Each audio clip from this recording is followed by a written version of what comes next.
Hey guys, tonight we're climbing into a pastel time machine, cranking up the Pericomo, and heading straight to the world of 1950s housewives, those legendary women who could polish a floor, wrangle a toddler, bake a 3-layer Jell-O salad, and still make dinner look like a Norman Rockwell painting.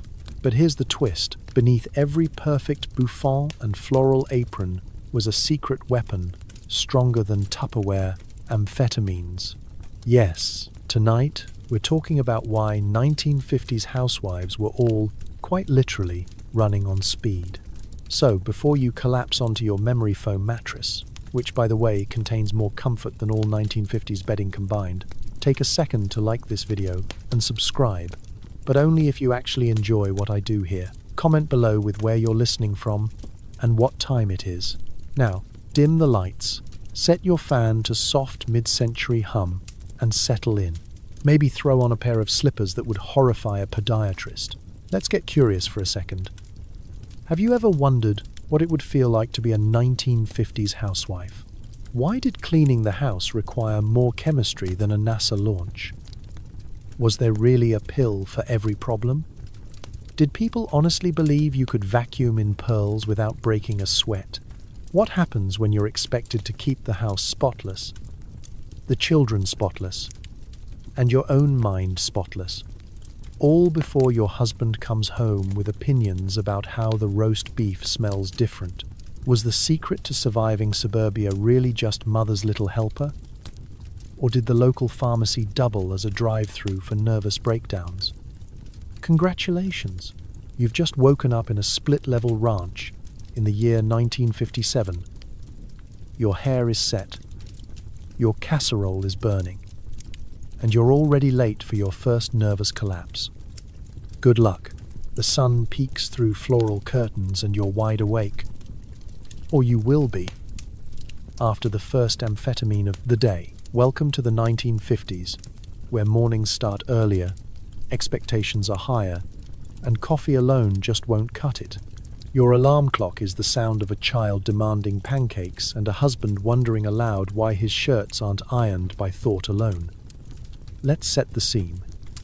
It's 6:00 a.m. on a Tuesday. The air is already humming with a mixture of percolating coffee and suppressed anxiety. You're cocooned under a quilt, surrounded by the soft pastel tones of wallpaper that looks like it was designed by someone in a fever dream about tulips. Somewhere in the house, a radio whispers the news.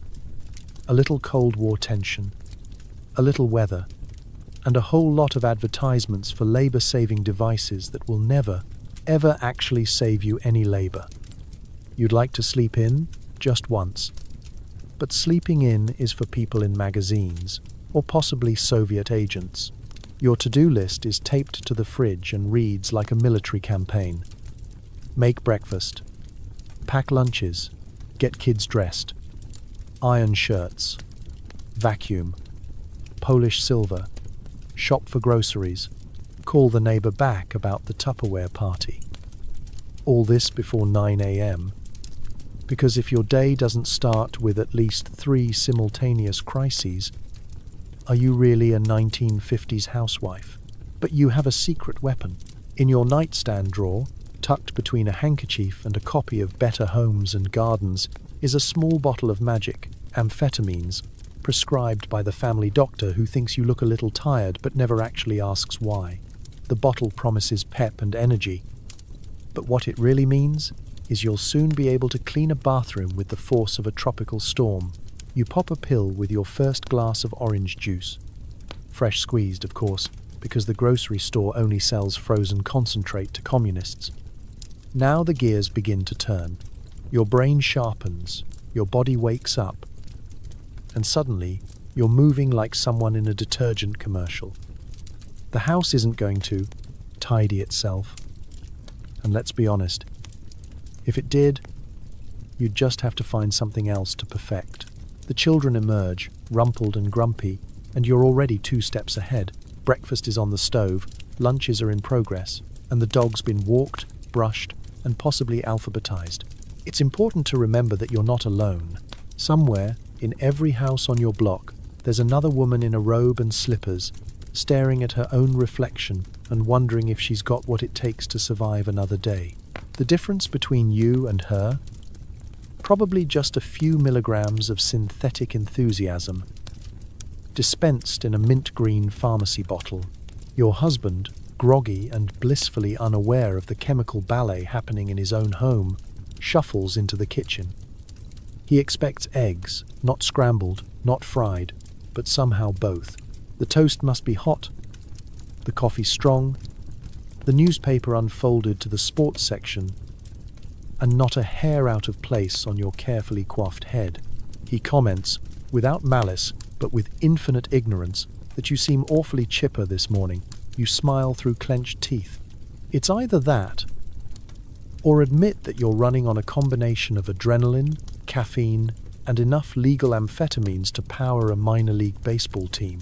Outside, the world is waking up, but you're already halfway done with your morning. There's no such thing as me time unless you count the 3.5 minutes locked in the bathroom pretending to pluck your eyebrows while actually trying not to scream. Sometimes you daydream about running away. Maybe to Paris. Maybe just to the other side of the block where nobody knows you're the one who accidentally burned the neighbor's Jell-O mold at last week's potluck. And still you keep going, because in the 1950s, the stakes are high. Spotless homes, well-fed children, husbands who leave for work looking like they've just been pressed at the dry cleaner.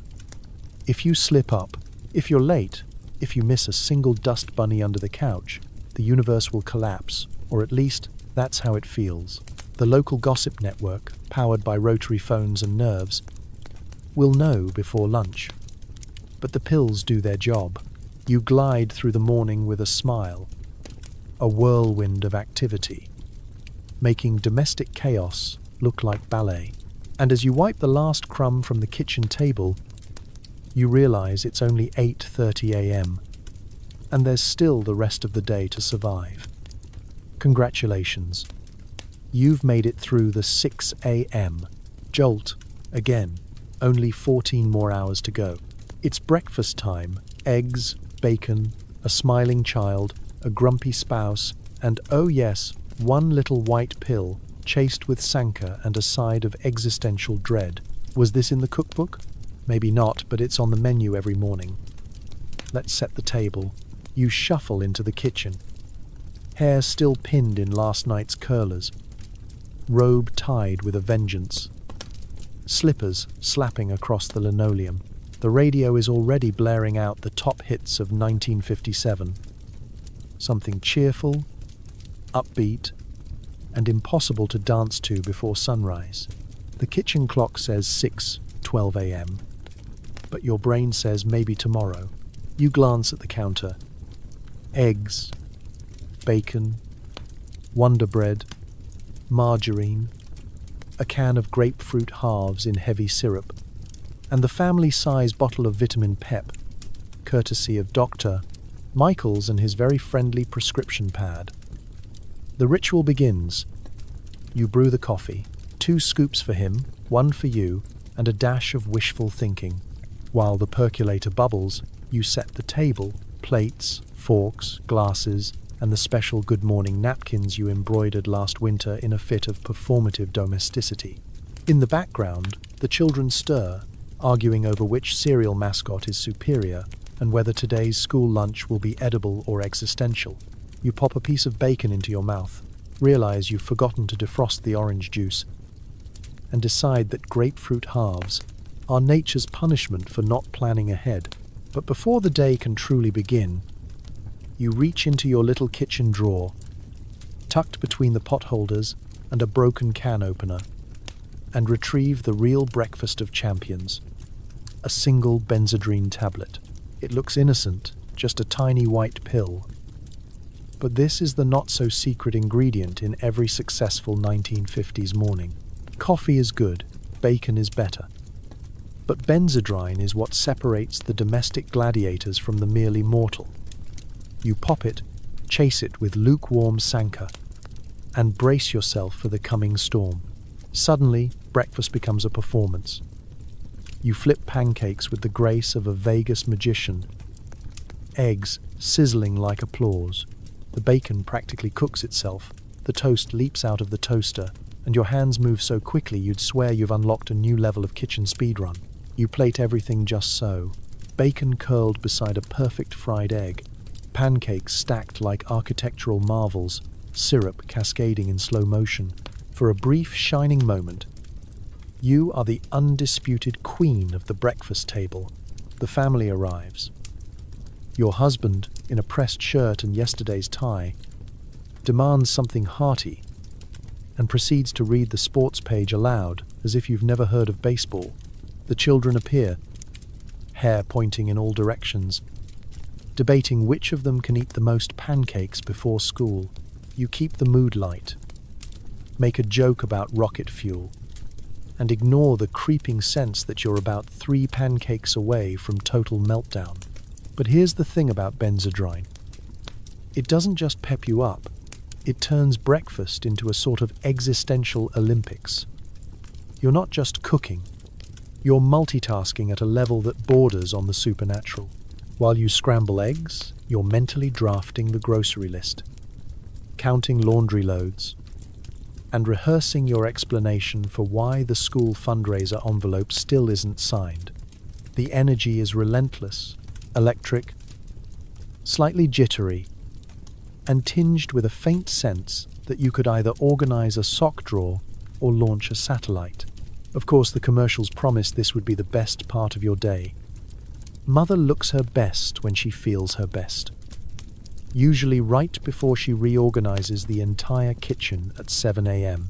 Modern life means efficiency, and nothing says efficient like inhaling a 3-course breakfast while discussing the finer points of atomic safety drills with a 6-year-old.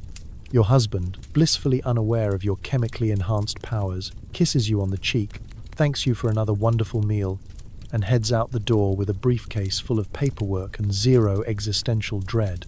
The kids grab their lunches, you grab a second cup of Sanka, and you stand in the middle of the kitchen, surrounded by crumbs and triumph, heart racing, mind buzzing. Breakfast is over. You survived.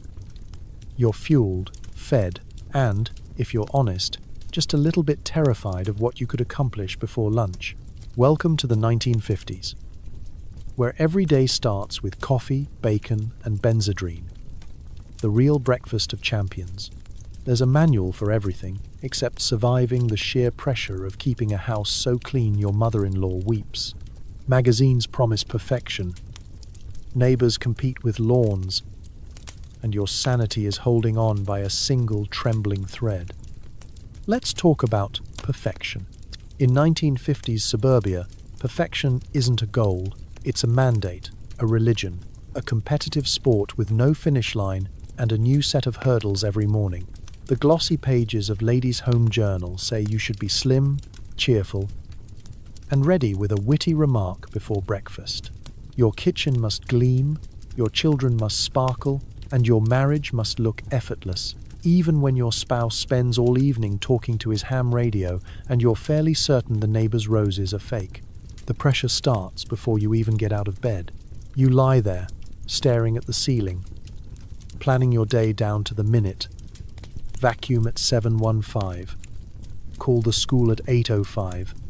Make sure to have lipstick on by 8:30, in case the milkman is running early and needs to witness your natural beauty. There's no margin for error. A missed spot of dust is a moral failing. A crooked curtain, a sign of weak character. Why, if the president himself stopped by for tea, you'd better be ready to whip up a bunt cake and a foreign policy opinion on short notice. Of course, you aren't just competing with yourself. The true opponents are all around you. The neighbors, each one striving for the cleanest windows, the greenest grass, the most symmetrical hedges, misses. Henderson across the street puts out her trash in matching pastel cans. The Petersons have a mailbox so shiny it might double as a small aircraft beacon. Every child in the neighborhood is an honor student, a Cub Scout, or a tap-dancing prodigy. Their mothers? Olympic-level coaches in the art of keeping up appearances. And just when you think you're catching up, the magazines move the finish line. 1 month, it's all about crocheted doilies and apple pie. Next month, it's Danish modern furniture and casseroles involving 10 kinds of cheese. You're supposed to redecorate the living room, invent a family tradition, and look 3 pounds thinner, all before your husband comes home and notices the new lamp is actually just the old lamp with a bow on it. It doesn't help that perfection is not just visible, it's expected to be effortless. There are rules about how much effort you're supposed to show. If you look too frazzled, people will talk. If you look too relaxed, people will talk even more. Why, I just don't know how you do it all, dear, is both a compliment and a subtle accusation. Like a gentle pat on the back from someone holding a report card. Behind closed doors, you are constantly calculating the optics of your own life. Is your apron too wrinkled? Is your child's hair too wild? Will the bridge club notice the chipped teacup or the existential dread? At any moment, someone might drop by. An event that strikes terror into the heart of even the bravest housewife. You wipe a single bead of sweat from your brow, straighten the magazines, and wonder for the 5th time this week whether normal people really keep their living rooms this tidy, or if they too have a junk drawer filled with things that make a suspicious rattling sound. And then there's your mother-in-law. She arrives, purse clutched, eyes scanning the baseboards for weakness, searching for a sign you're not up to snuff. She doesn't need to say anything. Her silence is withering enough. You hand her a slice of cake and pray she finds it moist. It's not approval you seek, it's survival. Still, you persevere. Because the unwritten rules of 1950s suburbia say that if you can't be perfect, you can at least look like you're trying. And maybe, just maybe, that's enough. You smooth your skirt. Take a deep breath. And remind yourself, the domestic Olympics never really end. But at least you've made it through another round with style. And possibly a little bit of speed. You'd think mopping was a competitive sport. You, in a housecoat and curlers, scrubbing like you're about to win gold. The secret weapon? Amphetamines. Suddenly, dusting feels like a mission, not a punishment. The kitchen clock ticks louder than it should, each minute a reminder that time is not your friend. It's 8 a.m., which means you're already late, by the standards of a 1950s housewife at least. The children have barely left for school. Your husband is halfway to the office. And you're eyeing the living room with the intense focus of someone about to storm Normandy. There's a spot on the coffee table. Is it a fingerprint or an existential threat? Either way, it's got to go. You crank up the radio, something upbeat, like Perry Como or Doris Day, because you read somewhere that music helps productivity. But honestly, it's the pills that are doing the heavy lifting. The familiar energy begins to hum through your veins. You've already downed a cup of coffee, or 2. But now your hands are moving at twice the normal speed. Your mind skipping ahead to every chore, every corner, every secret crumb lurking beneath the fridge. Let's start with the vacuum. Modern marvel, symbol of American progress, and approximately the weight of a small anvil. You drag it from the closet, plug it in, and get to work. Zigzagging across the carpet with military precision. You dare a single dust bunny to survive. You hit every corner, every skirting board, and when the cord inevitably tangles around your ankle, you don't curse. You just keep moving, because you're a woman on a mission and the Hoover has met its match. From vacuum to mop, from mop to duster, there's a rhythm to this now, almost like a dance. The kitchen floor shines, the sink sparkles, the Formica counter gleams in the morning sun. Each reflection a little victory. You switch to the bathroom, scrubbing the tub with a ferocity that would frighten professional wrestlers. You organize the medicine cabinet, arrange the towels, wipe down the mirror, and pause only to question why toothpaste never stays in the tube. Cleaning in the 1950s isn't just about tidiness, it's about self-worth. The house is a reflection of you, your marriage, your standing in the neighborhood. A smudge on the window is a mark on your character. A streak on the silver is a moral failing. You wipe, polish, buff, and scrub because deep down you know the local gossip machine is powered by women who notice things, like the ring in your bathtub or the slight dusting of pollen on your windowsill. You cannot give them ammunition. Occasionally, your brain goes rogue, inventing new cleaning tasks just to keep the adrenaline flowing. Why not reorganize the linen closet by color? You think, as you stack towels with the focus of a librarian arranging rare manuscripts. You check the calendar, remember you promised cookies for the bake sale, and then clean out the fridge just for the satisfaction of banishing a wilted lettuce and 3 jars of mystery jam. There's no time to question your own logic. On speed, even the most tedious jobs are suddenly urgent, almost exhilarating. You find yourself on your hands and knees, toothbrush in hand, scrubbing grout as if the fate of the nation depended on your kitchen floor's whiteness. The phone rings. You answer it with a breezy good morning, while secretly calculating how long it will take to dust the baseboards before lunch. The cleaning never truly ends. But for a brief, shining moment, you stand in your living room, take in the gleam, and let yourself feel a flicker of pride. You did it. Again, the house sparkles, the air smells of lemon and soap, and your heart beats like a parade drum, all before noon. You are, for this moment, the undisputed champion of domesticity, the gold medalist of the morning cleaning frenzy. And tomorrow, you'll do it all over again. Every housewife is an entrepreneur now, pushing burpable plastic with the fervor of a Silicon Valley startup.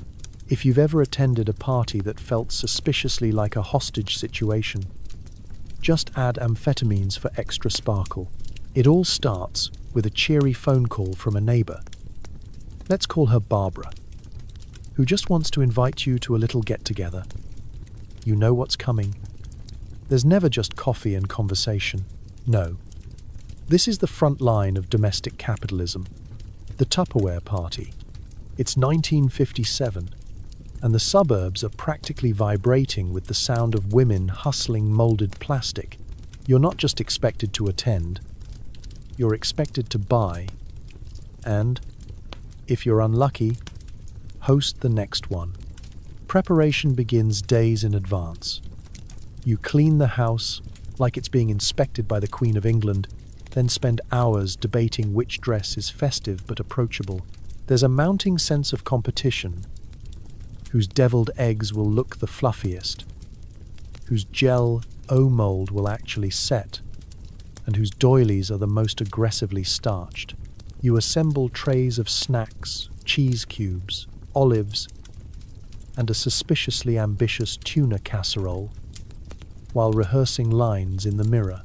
You're not selling Tupperware, you're selling a lifestyle, freshness, order, and a future without spoiled leftovers.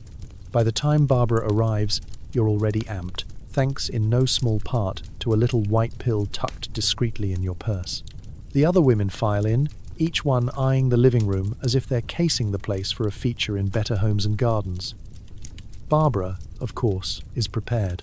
She's brought an arsenal, nested bowls, pastel cups, burpable lids, and that weird orange squeezer no one really knows how to use. She starts her presentation with a dazzling smile and a voice like a television announcer. You can feel the amphetamines working.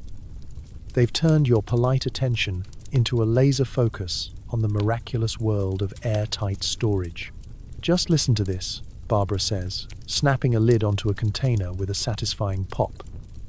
The room oohs and ahs as if she's just revealed the cure for polio. She explains the science of freshness with a straight face, describing how Tupperware will revolutionize your leftovers, save your marriage, and possibly end world hunger. You're handed a cup of weak punch and a catalogue thicker than a phone book. There's a palpable sense of obligation, the subtle peer pressure of the suburban arms race. If Barbara's hosting today, You know Janet and Ruth are next, and you'd better buy something, or risk exile from the church bake sale. The real show, though, is the sales pitch. Barbara is relentless, shifting from jokes to testimonials to hands-on demonstrations. She asks, pointedly, "Wouldn't you like to keep your lettuce crisp for days?" You nod, even though lettuce has never survived more than 12 hours in your fridge. The women begin to one-up each other. "Well, I keep my flour in Tupperware, and my cakes have never been moister. I use the tall container for spaghetti. My dog food stays fresh for weeks." It's less a conversation and more a chorus of product evangelism. You wonder if anyone has ever actually used the celery keeper, or if it's just suburban folklore. Soon enough, the order forms come out. You panic. How many pastel tumblers is too many? Is it gauche to buy 2 sets of measuring cups? You sign your name with trembling hands, resolving to host the next party just so you can pass the burden along. That's the secret at the heart of the Tupperware party. It's not about the plastic, it's about the endless cycle. One party feeds another, and another, until every kitchen drawer in the neighborhood is stuffed to bursting. As everyone packs up, you share knowing glances and polite goodbyes.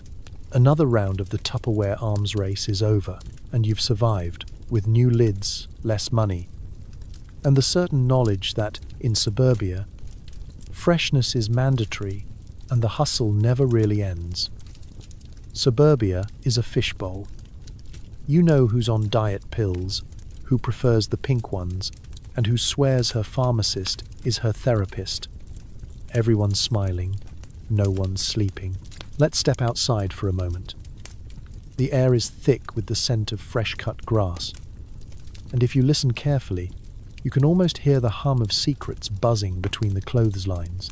In the 1950s, nothing travels faster than a rumor, except, perhaps, a housewife who's double-dosed her morning pep pills and just remembered she left the iron on.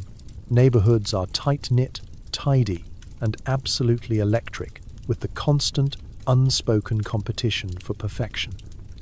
But beneath the carefully clipped hedges and matching station wagons is a world of whispered stories and covert glances. The daily parade begins early. You wave at your neighbor, Ruth, who's already hosing down her driveway for the second time before 9 a.m. Ruth claims she's just naturally energetic, but everyone knows she's on the yellow ones. Down the block, Janet jogs past in full makeup, purse swinging like a metronome, stopping only to adjust her headscarf and chat with the mailman for the 3rd time this week. The truth is, nobody's fooling anyone. Everyone is tired, everyone has nerves, and everyone has a friendly doctor willing to prescribe something just to help out. It's an open secret. You can spot the subtle cues. The woman whose windows are always streak-free. The one who alphabetizes her soup cans. The one who never seems to blink. You wonder what color her pills are. At the PTA meeting, the conversation is bright, fast, and occasionally derails into wild tangents about laundry, school lunches, or the superiority of vacuum cleaner attachments. Meanwhile, in the back row, someone is discreetly comparing pharmacy recommendations. Dr. Lawson is good for the blue ones, but Dr. Mills gives you the real strong stuff. Just don't mention the night sweats. Of course, gossip isn't just about pills. It's about everything. Who lets their kids run wild? Who's behind on the mortgage? Who burnt the casserole at the church potluck and tried to pass it off as Swedish? But lately, it all circles back to energy. Who has it? Who fakes it? And who's barely holding it together behind those thick-framed glasses? There's camaraderie in the competition. Everyone is striving for the same impossible standard. And the gossip is a way to both judge and connect. If you know what someone's taking, you know how to measure your own efforts. Oh, she's on the green ones? That explains the hedges. Pharmacies double as social hubs. There's a certain choreography to picking up your prescription, standing in line behind your neighbor, pretending to read the greeting cards while you sneak glances at her bag. The pharmacist knows everyone's secrets, dispensing pills and platitudes in equal measure. "How's the garden, Mrs. Wilson? Still up all night weeding?" "Yes, thank you. I just can't seem to slow down." You both know exactly why. The gossip, of course, never rests. It travels by phone. Those long spiral cords stretching around corners as women share updates in hushed tones. It's a chain of confession, comfort, and subtle one-upmanship. "Did you hear about Helen?" Switch to the new brand. "Says she hasn't slept since Tuesday." You laugh, but inside you're calculating whether your own stash will get you through the week. There's reassurance in the shared absurdity. Everyone's pretending, and everyone's in on the joke. Still, there's a darker side. Underneath the manic energy and pastel smiles, there's the silent terror of slipping behind, of being the one who can't keep up. The parade never ends. The expectations never fade. And if you stop for even a moment, the gossip will circle, like sharks smelling blood in chlorinated water. So you smile, wave, and join the parade, one pill at a time, knowing the only thing faster than neighborhood gossip is the speed in your own bloodstream. In the 1950s suburbs, that's just how you survive. You visit the family doctor for nerves or fatigue. He listens to your pulse, nods sagely, and writes a prescription with a flourish. It's less therapy, more controlled substance distribution. But who's counting? Let's take a trip to the doctor's office. An event as much a ritual as washing the kitchen floor or arranging carnations in a milk glass vase.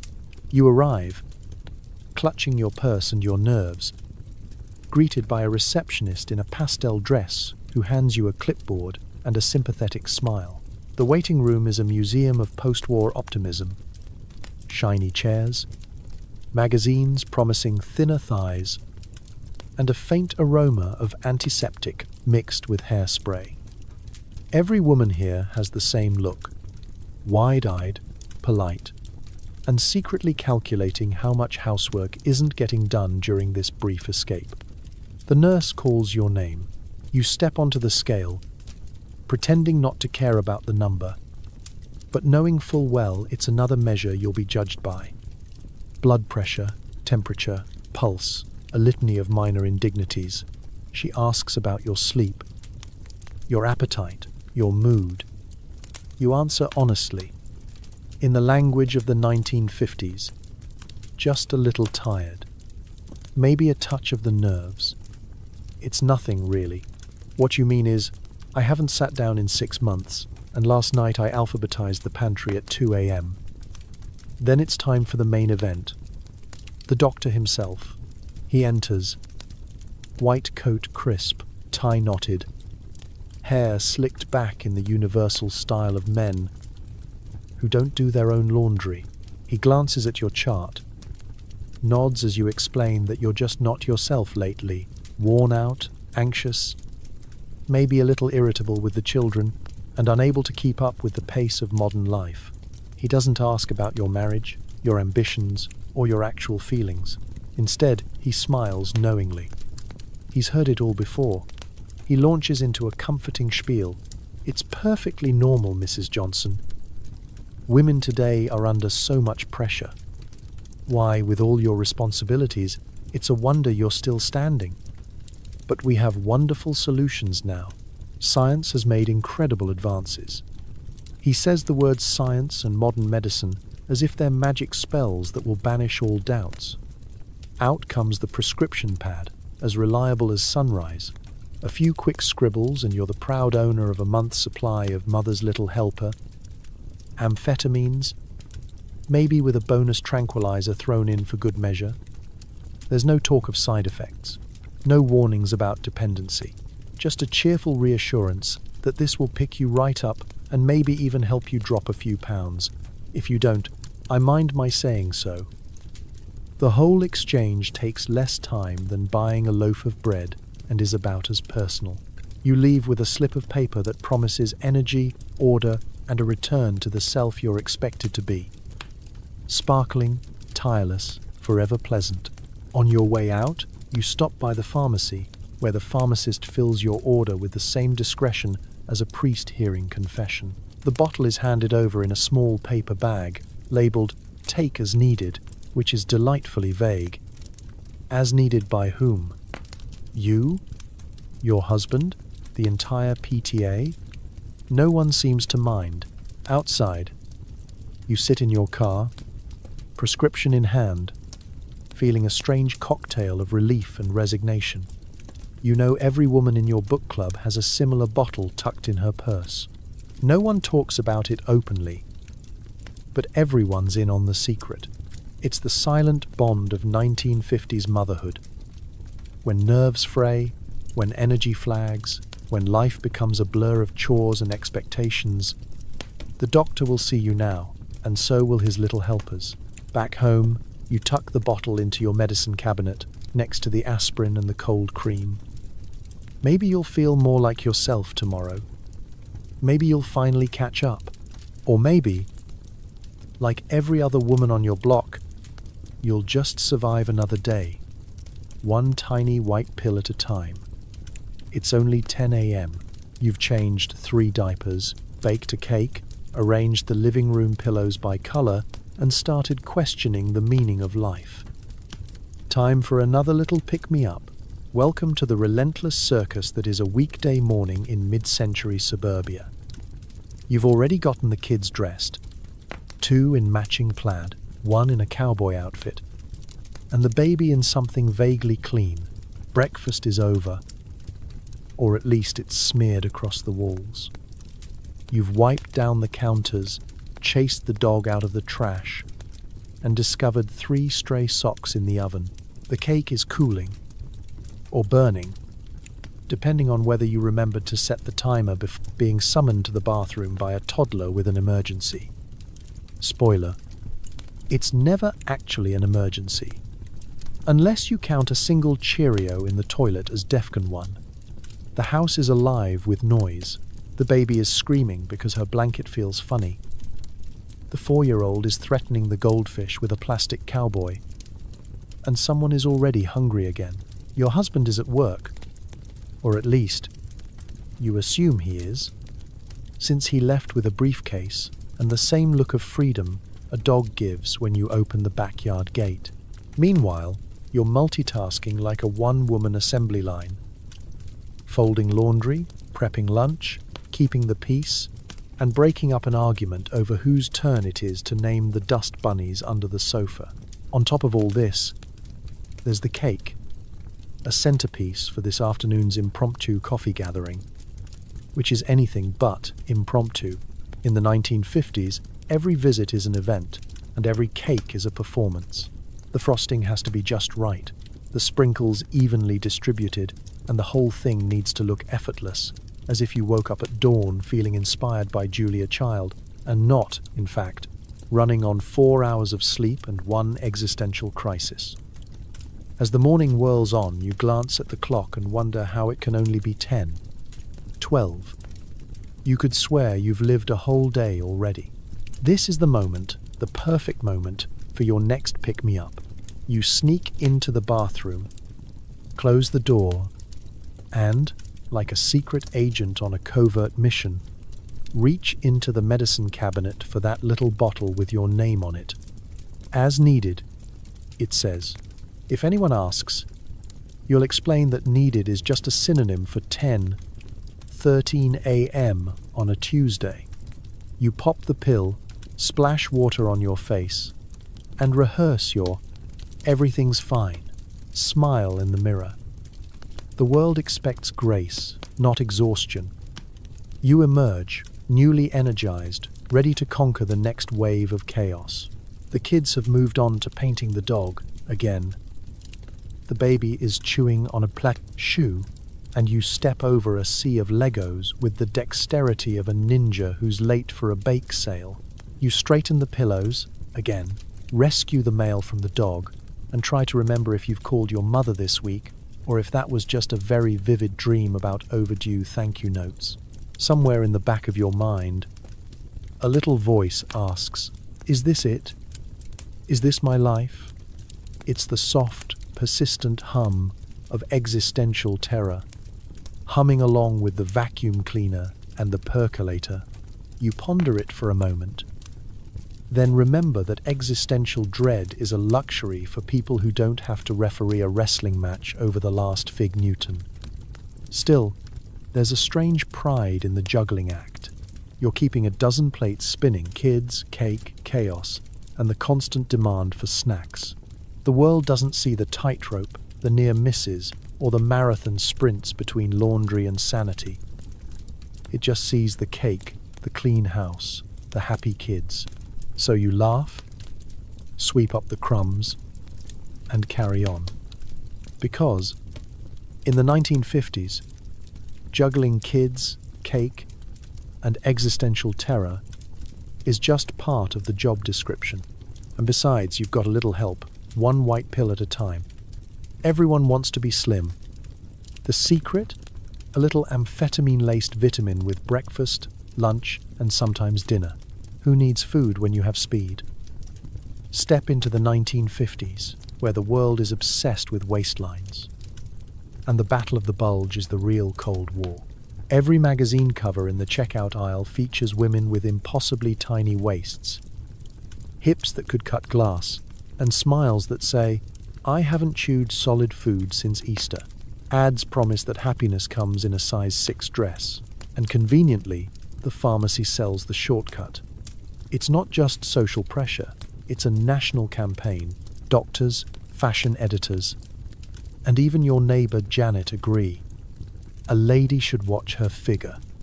As if you weren't already watching every bite, every calorie, sideways glance at the dessert tray. There's a new miracle solution, of course, diet pills, which are really just amphetamines in a pretty bottle, masquerading as vitamins with names like Slimette, Reducing Aid, or the ever-mysterious Metabolic Booster. Every morning, right after your coffee, and before your second round of toast, you take your appetite suppressant. The pill's job is simple. Convince your brain that food is optional, hunger is a personality flaw, and thinness is next to godliness. Suddenly, you're not hungry, not for breakfast, not for lunch, not even when the PTA sets out an entire table of cookies that look like a Betty Crocker fever dream.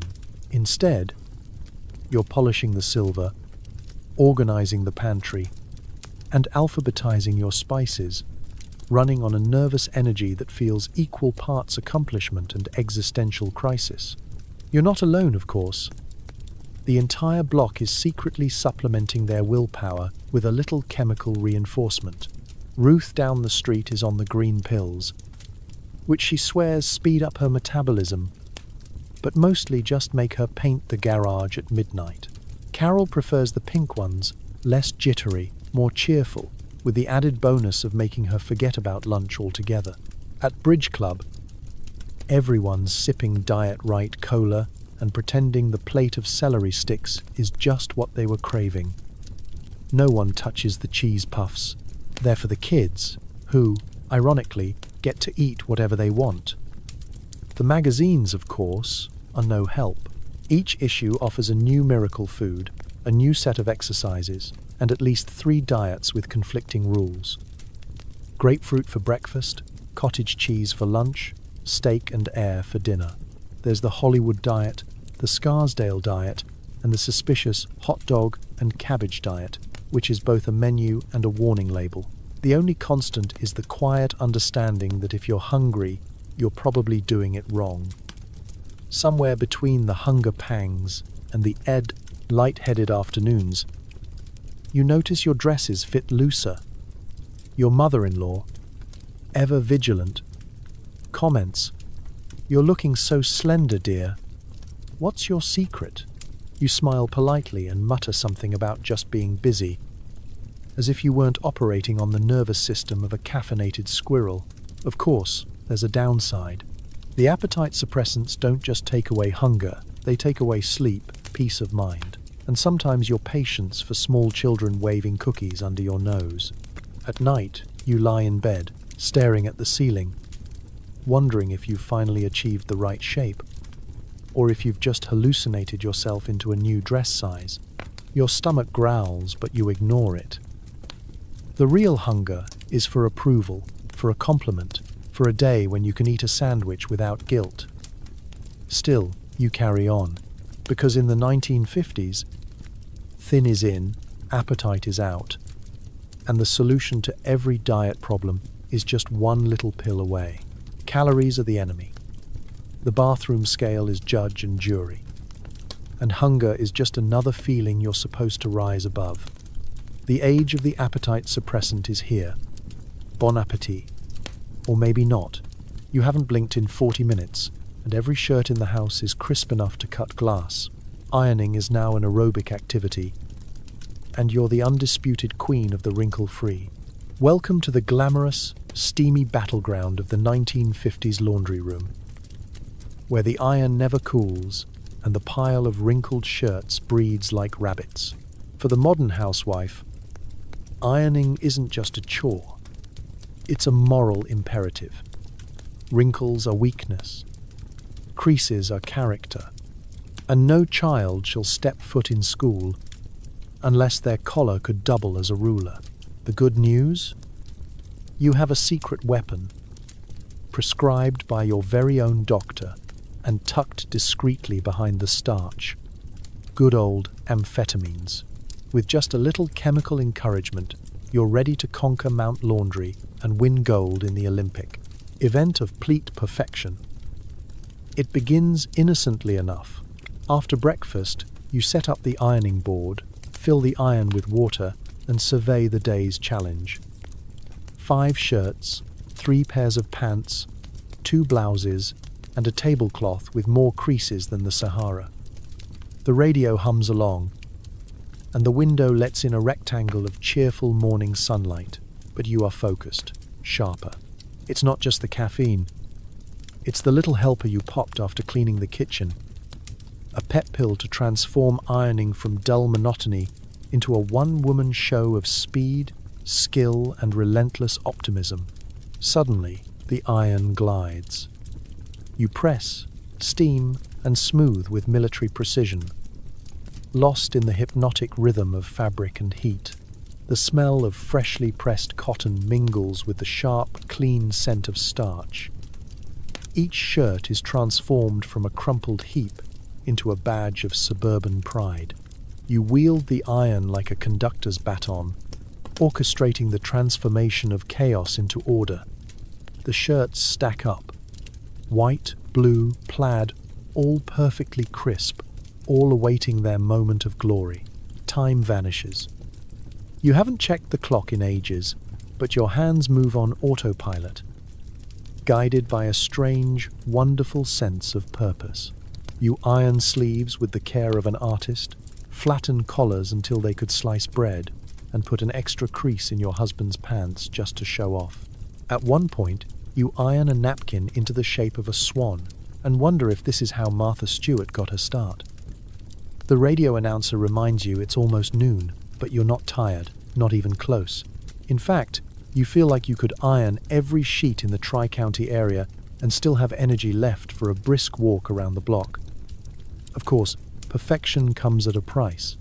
You've developed an eagle eye for imperfections. A single wrinkle becomes a personal affront. You re-iron shirts you've already ironed, just to be sure. The family knows to keep their distance.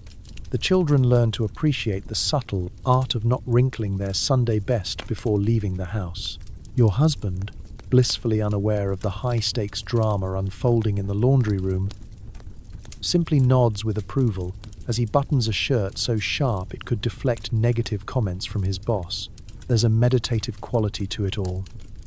The hiss of steam, the gentle weight of the iron, the rows of neatly folded clothes. In this moment, ironing is more than just a battle against entropy. It's a fleeting victory over the uncontrollable messiness of life.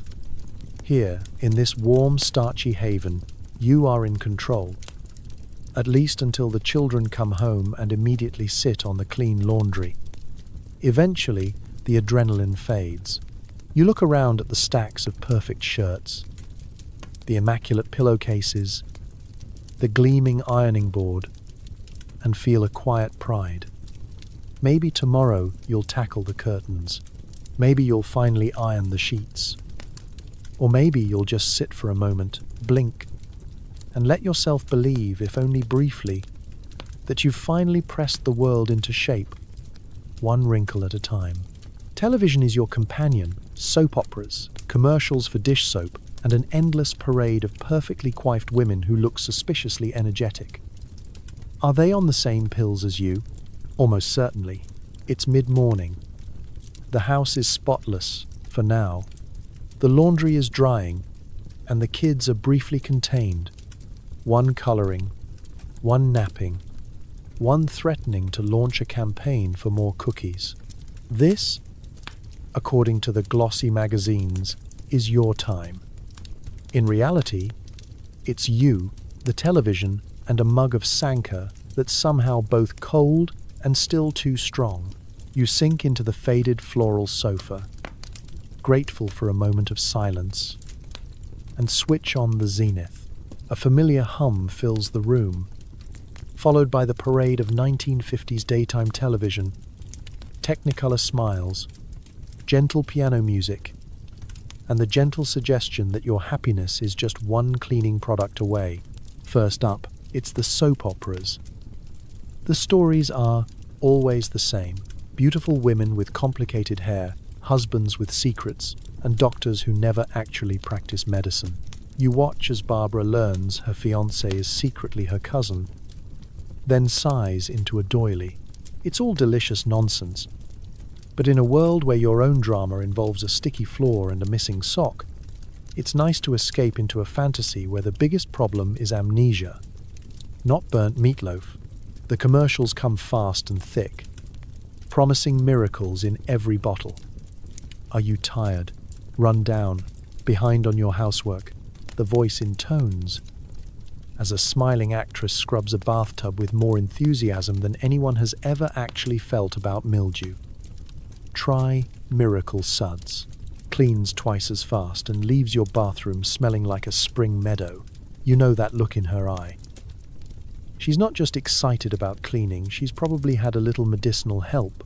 You recognize that manic gleam, the same one you caught in the mirror this morning as you reorganized the pantry at the speed of sound.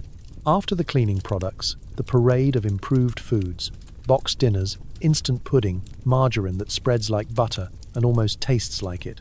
Every commercial is a gentle reminder that life should be easier, more efficient, and just a bit more cheerful if only you buy the right product, follow the right routine, or maybe, just maybe, take the right pill. The talk shows are next. Hostesses with perfect posture and gentle, reasonable voices discuss everything from table settings to the latest diet trends. You listen as Mrs. Peterson from Indiana explains how she lost 20 pounds on Dr. Stanley's new figure plan, which, based on her unblinking gaze and relentless optimism, you suspect involved more than just cutting out cake. The audience claps politely. You sip your coffee and wonder if your heart is supposed to beat this fast. Children's programming drifts in by late morning, a symphony of puppet voices, sing-alongs, and cartoon animals with suspiciously complex moral dilemmas. Your toddler is captivated. You are less so, though you find yourself humming the theme song to Mr. Froggy's Fun Parade while scrubbing yesterday's spaghetti from the linoleum. Through it all, television is a constant companion, a friend, a lifeline, and sometimes a gentle rival for your attention span. You watch the parade of commercials, game shows, and melodramas through a gentle chemical haze, comforted by the sense that somewhere, in some pristine TV studio, other women are living your life, only with brighter lighting and a larger cleaning budget. You catch yourself daydreaming about winning the grand prize on a quiz show, a year's supply of soap, and a weekend alone in a hotel room with blackout curtains and no ironing board.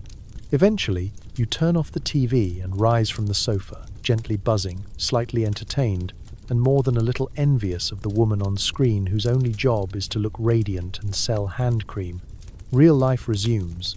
The day marches on, and you head back into the fray, one jingle, one pill, and one perfectly coiffed smile at a time. Pharmacies in the 1950s.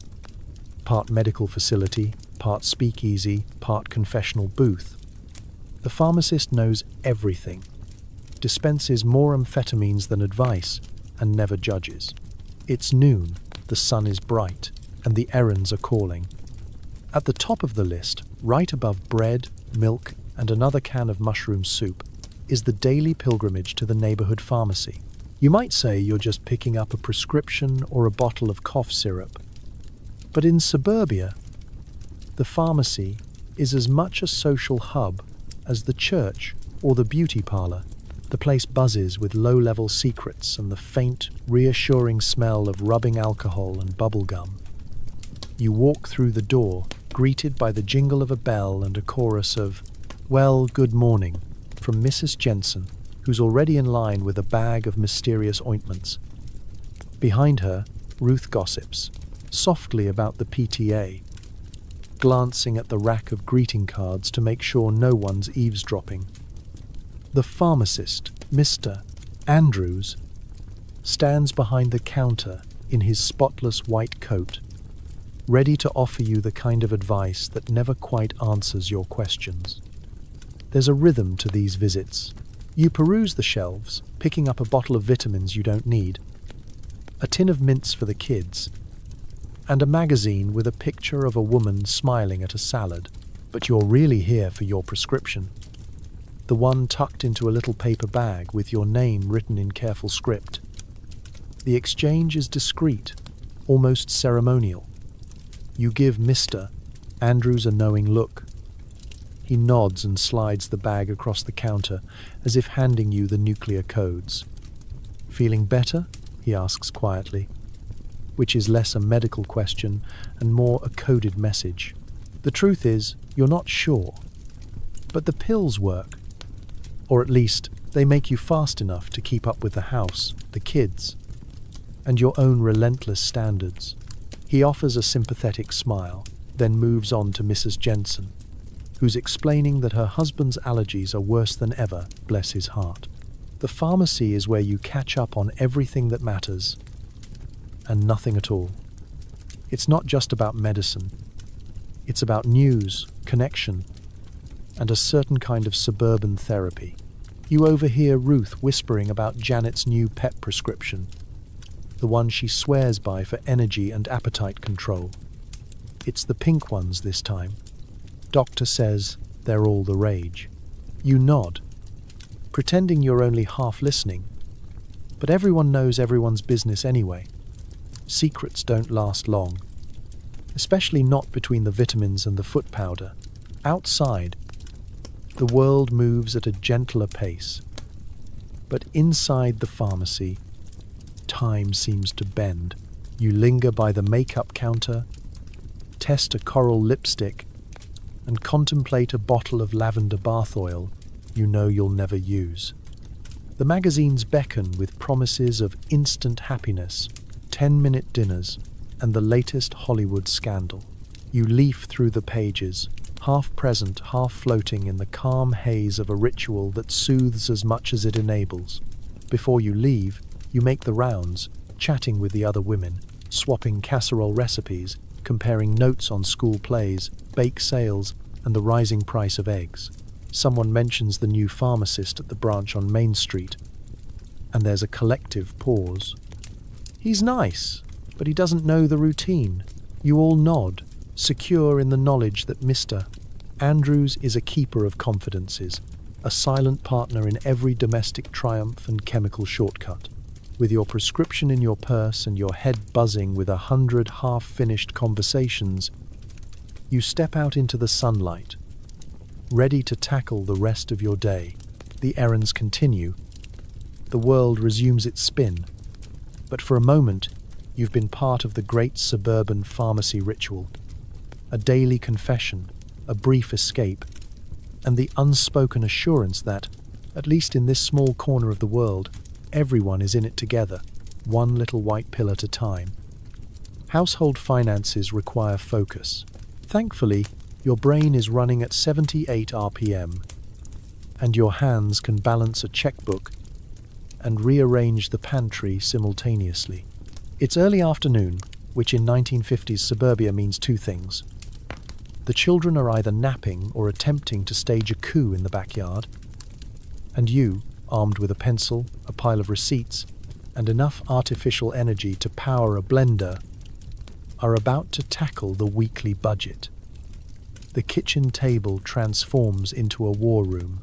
Out come the checkbook, the calculator, a stack of utility bills, and a notebook with columns so straight, even the IRS would nod in approval.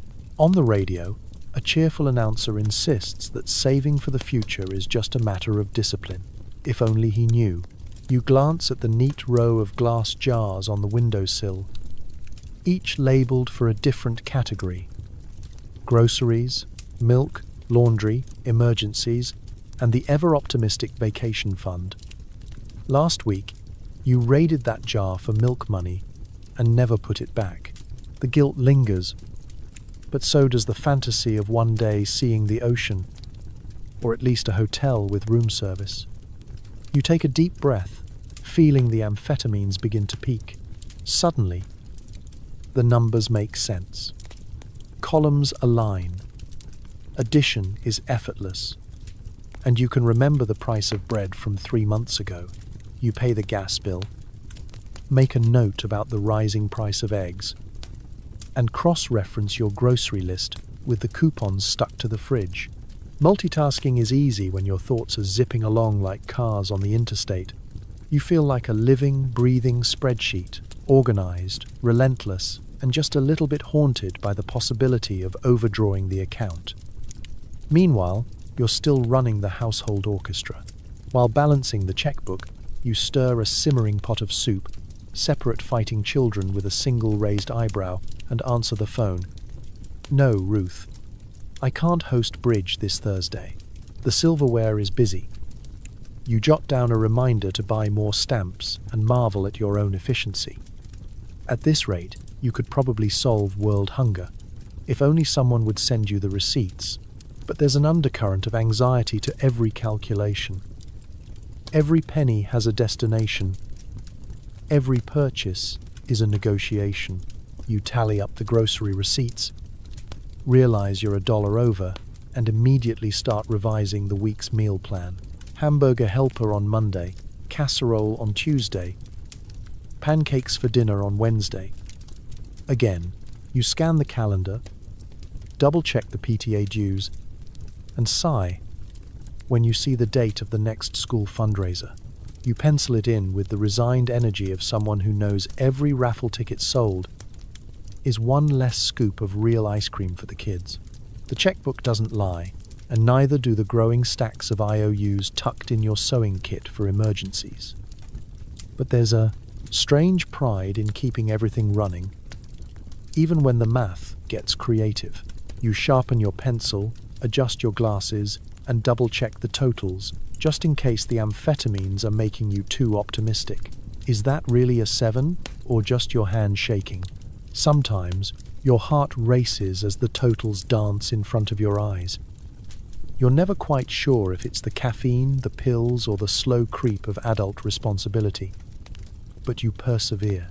You balance the checkbook, tape another receipt to the inside of the pantry, and tell yourself you're not just surviving. You're managing, orchestrating, holding it all together with equal parts tenacity and chemical assistance. By the time the kids crash through the back door, covered in grass stains and wild ideas, you've reconciled the accounts, revised the budget, and planned tomorrow's meals. You close the checkbook with a satisfied snap, heart pounding but head clear. Another victory for suburban mathematics and modern medicine. A balancing act that keeps the lights on, the fridge full, and your pulse somewhere above the speed limit. It's 3 o'clock p.m. You're idling in a Chevy, clutching the steering wheel and plotting the most efficient route through the after-school chaos. It's not road rage. It's just the diet pills talking. There's a peculiar kind of tension in the air, one you can almost see shimmering above the row of station wagons lined up outside the elementary school. The mothers of suburbia sit, engines running, radios murmuring, all eyes glued to the double doors like cats at a canary convention. This is no ordinary errand. This is the suburban Grand Prix, the school pickup line, where patience is a virtue and lane discipline is a myth. You tap the dashboard with nervous fingers, mentally rehearsing the choreography. The school bell rings at 3:05, which means you have precisely 5 minutes to inch forward, claim your spot, and avoid getting boxed in by Ruth's monstrous Oldsmobile. There's a pecking order here, carved in stone by years of unspoken rules and silent alliances. Janet always arrives early and stakes her claim with a Tupperware tumbler of iced tea perched on the hood, signaling that she's not moving for anyone. Carol, meanwhile, is perpetually late, sailing in with seconds to spare, windows down, music blaring, her chaotic energy both awe-inspiring and deeply annoying. Your brain, turbocharged by a late afternoon pep pill and 2 cups of lukewarm Sanka, is firing on all cylinders. You calculate alternate routes, scan for hazards, toddlers, bicycles, the PTA president with another fundraising form, and keep one eye on the rearview mirror. The children haven't even emerged yet, but the competition has already begun. The unspoken contest. Who can pick up their kids, collect all the backpacks, and escape the parking lot first, without resorting to violence or running over a crossing guard. Inside your car, the radio crackles out advice from a cheerful DJ. Don't forget, folks, safety first. But outside, it's a free-for-all. Engines rev, tempers flare, and the windows fog up with anticipation. You spot Barbara, the queen of carpool organization, already corralling 3 kids and a science project that looks suspiciously radioactive. She flashes you a smile, but you both know what's at stake. Dignity, pride, and, if you're lucky, a smooth getaway. Finally, the doors fly open and a tidal wave of children spills forth, waving construction paper masterpieces and half-eaten apples. You squint, trying to identify your own offspring in the blur of identical plaid shirts and cowlicks. As the line inches forward, you spot your youngest, wrestling with a backpack and a questionable art project. You lean out the window, waving with the energy of a game show contestant, and call their name just loud enough to embarrass but not mortify. The loading process is a masterclass in efficiency. Doors pop open. Kids tumble in, and you field a barrage of simultaneous requests. Snacks, money for the book fair, an explanation for why everyone else's mom brings homemade cookies. You hand out graham crackers, dodge spilled juice, and crank up the air conditioning. All the while, your pulse is still tapping out Morse code, courtesy of your pharmaceutical booster. Escape is the next challenge. You scan for gaps in the line, gauge the speed of the minivan behind you, and offer up a silent prayer to the gods of right-of-way.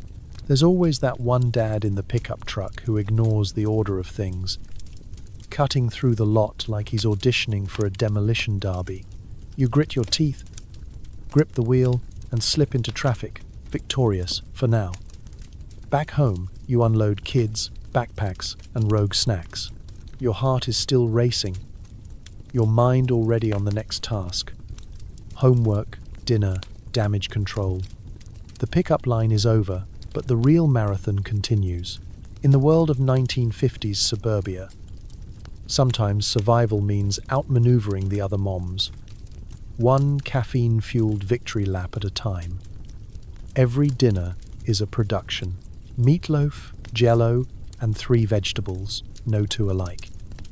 If you run out of energy, there's always another little helper in the kitchen drawer. It's 4:30 p.m., the witching hour for housewives everywhere. You stand in the kitchen, surrounded by the raw materials of domestic achievement. Ground beef, cans of cream of mushroom soup, limp celery, and enough potatoes to sculpt a replica of Mount Rushmore. The pressure is on. Dinner isn't just a meal. It's a nightly test. A grade on your report card as a wife, mother, and budding culinary artist. Tonight's challenge: make it all look effortless, delicious, and vaguely inspired by something you saw in Good Housekeeping, even if the only thing you remember is that the featured house had double ovens and 3 servants. You roll up your sleeves, tie on a starched apron, and take inventory. Meatloaf, safe, filling, and, if you're lucky, moist enough not to require emergency gravy. Jell-O, that shimmering miracle of modern chemistry, is chilling in a Pyrex dish, suspended fruit slices glinting like rare gems. For vegetables, you select a trio, because variety is the spice of suburban life. Peas, canned, carrots, boiled, and cauliflower, served with a cheerful cheese sauce to disguise its true nature. The performance begins. The radio plays a gentle waltz, and you start chopping, peeling, and mixing at a pace only achievable with a little pharmaceutical pep. Meatloaf goes into the oven, followed by an anxious glance at the clock. Every detail counts. The potatoes must be fluffy. The must jiggle just so. And the table must be set with perfect symmetry. The napkins are folded into triangles, the silverware gleams, and the water glasses are free of fingerprints, because in this house, standards aren't just high. They're practically levitating. Meanwhile, you field questions and crises from all sides. The children have entered the starving stage, circling the kitchen like sharks. You toss them carrot sticks and crackers, hoping to preserve their appetites and your sanity until dinner. Your husband calls from the den, wondering what's for supper and whether you remembered to pick up his dry cleaning. You respond with a smile and a cheery almost ready, while privately debating the merits of moving to a remote cabin with only squirrels for company. There are moments of true culinary drama. The gravy curdles, the potatoes threaten to scorch, and the Jell-O will not be rushed. You break a sweat, but not a smile. When your energy wanes, you dip into the drawer and retrieve a discreet tablet, just enough to finish plating with flair. On speed, even arranging parsley becomes performance art. At 5:30 sharp, you summon everyone to the table. There's an unspoken ceremony to it all. Dad at the head, children in birth order. You at your post with an postback, at B, encouraging glance and a serving spoon. The meatloaf is sliced with reverence. The vegetables are dutifully passed around, and the Jell-O wobbles in the center, shimmering with the promise of modern convenience. Conversation flows, sometimes, and for one brief moment, it almost feels like the magazines, family, food, harmony. But behind the scenes, you're still juggling, refilling glasses, mopping spills, intercepting peas that roll off plates. You field complaints about the color of the carrots, referee arguments over who got the biggest slice, and cut the meatloaf into shapes for the child who's decided they're only eating squares this week. As dinner ends, you survey the table, half-eaten vegetables, empty plates, a few globs of Jell-O. The applause is silent but understood. Another meal, another performance, another day survived in the bright, relentless spotlight of 1950s domesticity. You clear the dishes, untie your apron, and congratulate yourself. In this kitchen, every dinner is a triumph. Every night, a small standing ovation, even if the only audience is you, your nerves, and the comforting hum of a very clean refrigerator. Your husband comes home. Is dinner ready? Is your hair perfect? Is your smile too wide? There's no margin for error. Good thing you're chemically incapable of fatigue. It's 4:55 p.m. The air in the house is heavy with the scent of meatloaf, scorched peas, and lemon-scented floor polish. There's a certain nervous crackle, the kind you feel before a surprise quiz or a visit from the head mistress. The children have been corralled and wiped clean. The table is set to sparkling magazine standards. You do a final pass through the living room, straightening pillows, fluffing curtains, and kicking a single toy soldier under the sofa with the discretion of a spy. You smooth your skirt, dab on a little more lipstick, and check your hair for stray pins or existential dread. This, you remind yourself, is the most important 5 minutes of the day. The breadwinner is about to return, and everything must be perfect. This is not just dinner, this is theatre. The dog senses it too, parking himself by the front door, tail wagging, ready to greet the returning hero. You sneak a glance at the clock. He's almost home. Your heart thumps, equal parts anticipation and caffeine. If only he could see how many times you've checked your reflection, how many times you've practiced your welcome home smile in the hallway mirror. It's wide, but not manic. Pleasant, but not desperate. A tightrope walk across the linoleum. A car door slams outside. The breadwinner has arrived. You take a breath, check your posture, and open the door with the choreography of a flight attendant greeting a VIP. He walks in, briefcase in one hand, a newspaper tucked under the other, tie slightly askew from a day of real work. He smiles, thanks you for dinner, and drops his things on the very table you just wiped for the 5th time. The children rush to him, and for a moment, the room is loud with greetings, laughter, and the rapid exchange of everyone's most important story of the day. This is the performance you've rehearsed all afternoon. You shepherd everyone to the table, serving meatloaf with a flourish, offering peas and potatoes, pouring ice water into glasses with the grace of a maître d'. Your husband remarks that dinner smells good, and you beam, storing away the compliment for the inevitable day when he notices a burnt edge or a missing salt shaker. The kids chatter, and you do your best to keep the peace, passing napkins and ignoring the peas being flicked under the table. But underneath it all is a background hum, the anxiety that everything must be just right. You listen for signs. Does he seem happy? Does he notice the new curtains? Will he ask why the garage door still squeaks? Or, worse, why you look a little tired? He doesn't know that tiredness for you is just a distant memory, one pill ago, long gone. You ask about his day, nod at the stories, and marvel at the foreign land that is the office. You are the gracious hostess, the attentive mother, and the ever-pleasant spouse, all in one. Occasionally, your mind wanders.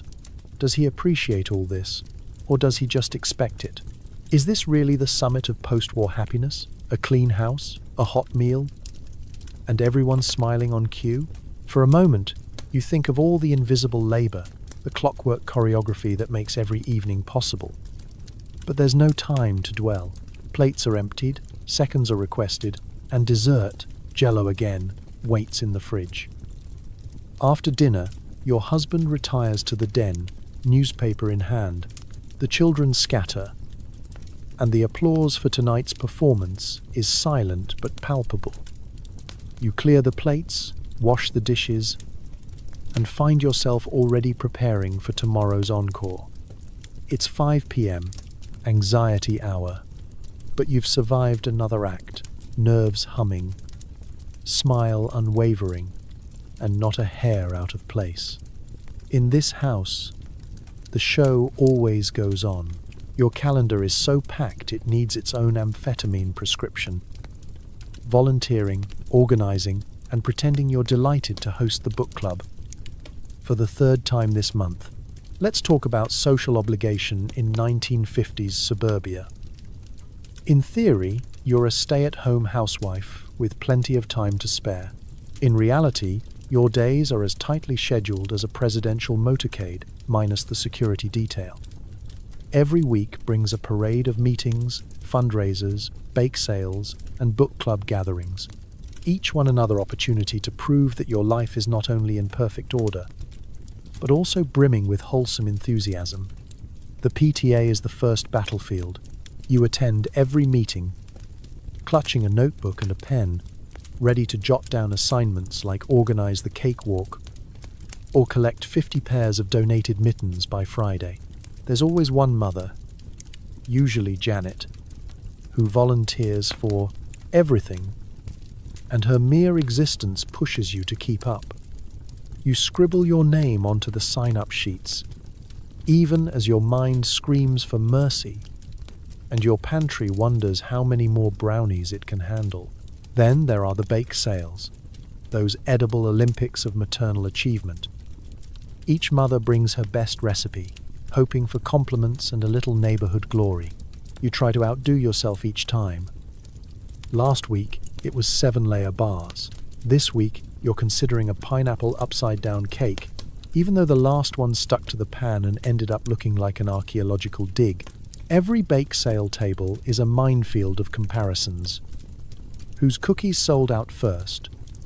Whose pie looked store-bought, the ultimate insult? And whose lemon squares ended up with the PTA president's lipstick on them? The book club is supposed to be a relaxing escape, but even there, appearances matter. You host with freshly polished silverware and the good tea set, laying out a spread of finger sandwiches and dainty pastries. The conversation inevitably drifts away from the chosen novel, which only half the group has read, and into a polite but ruthless audit of everyone's living room curtains and magazine subscriptions. No one mentions pills, but everyone is a little too bright-eyed, a little too eager to get through the next project. Of course, keeping up appearances isn't just about the events. It's about the constant, invisible competition with your peers.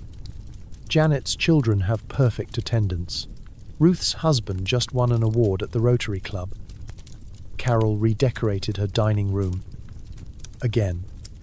And you're still hoping no one notices the chipped paint in the hallway. Social obligations become performance art.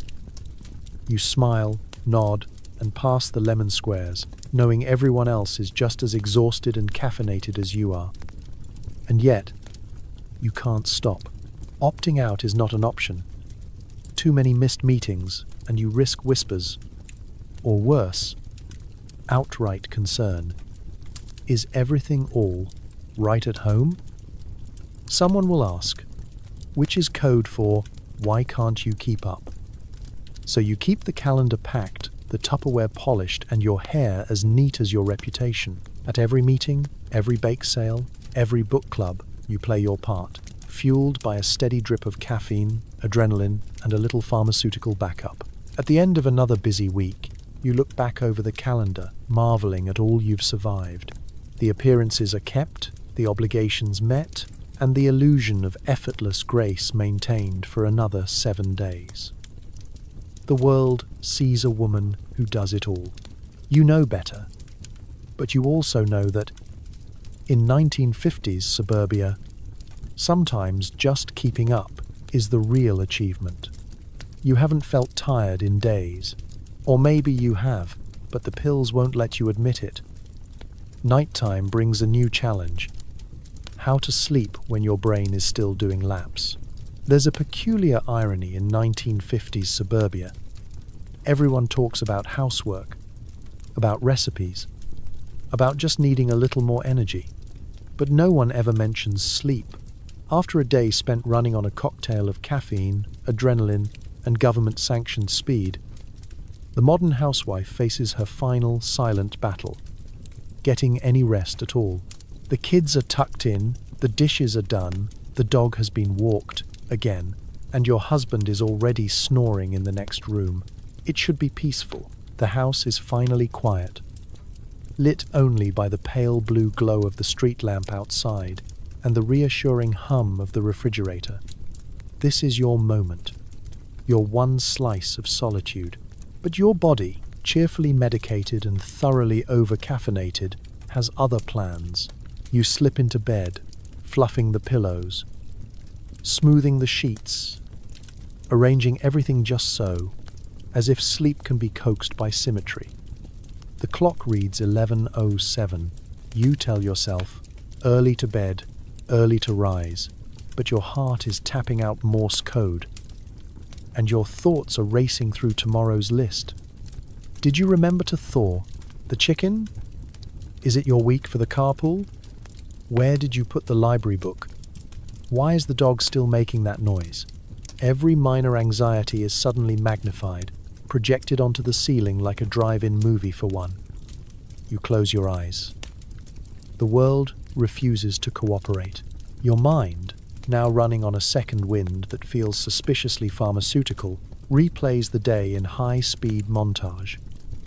Laundry, groceries, bake sale, school forms, ironing, dinner, dishes, PTA, book club, and that conversation with Janet about mother's little helper.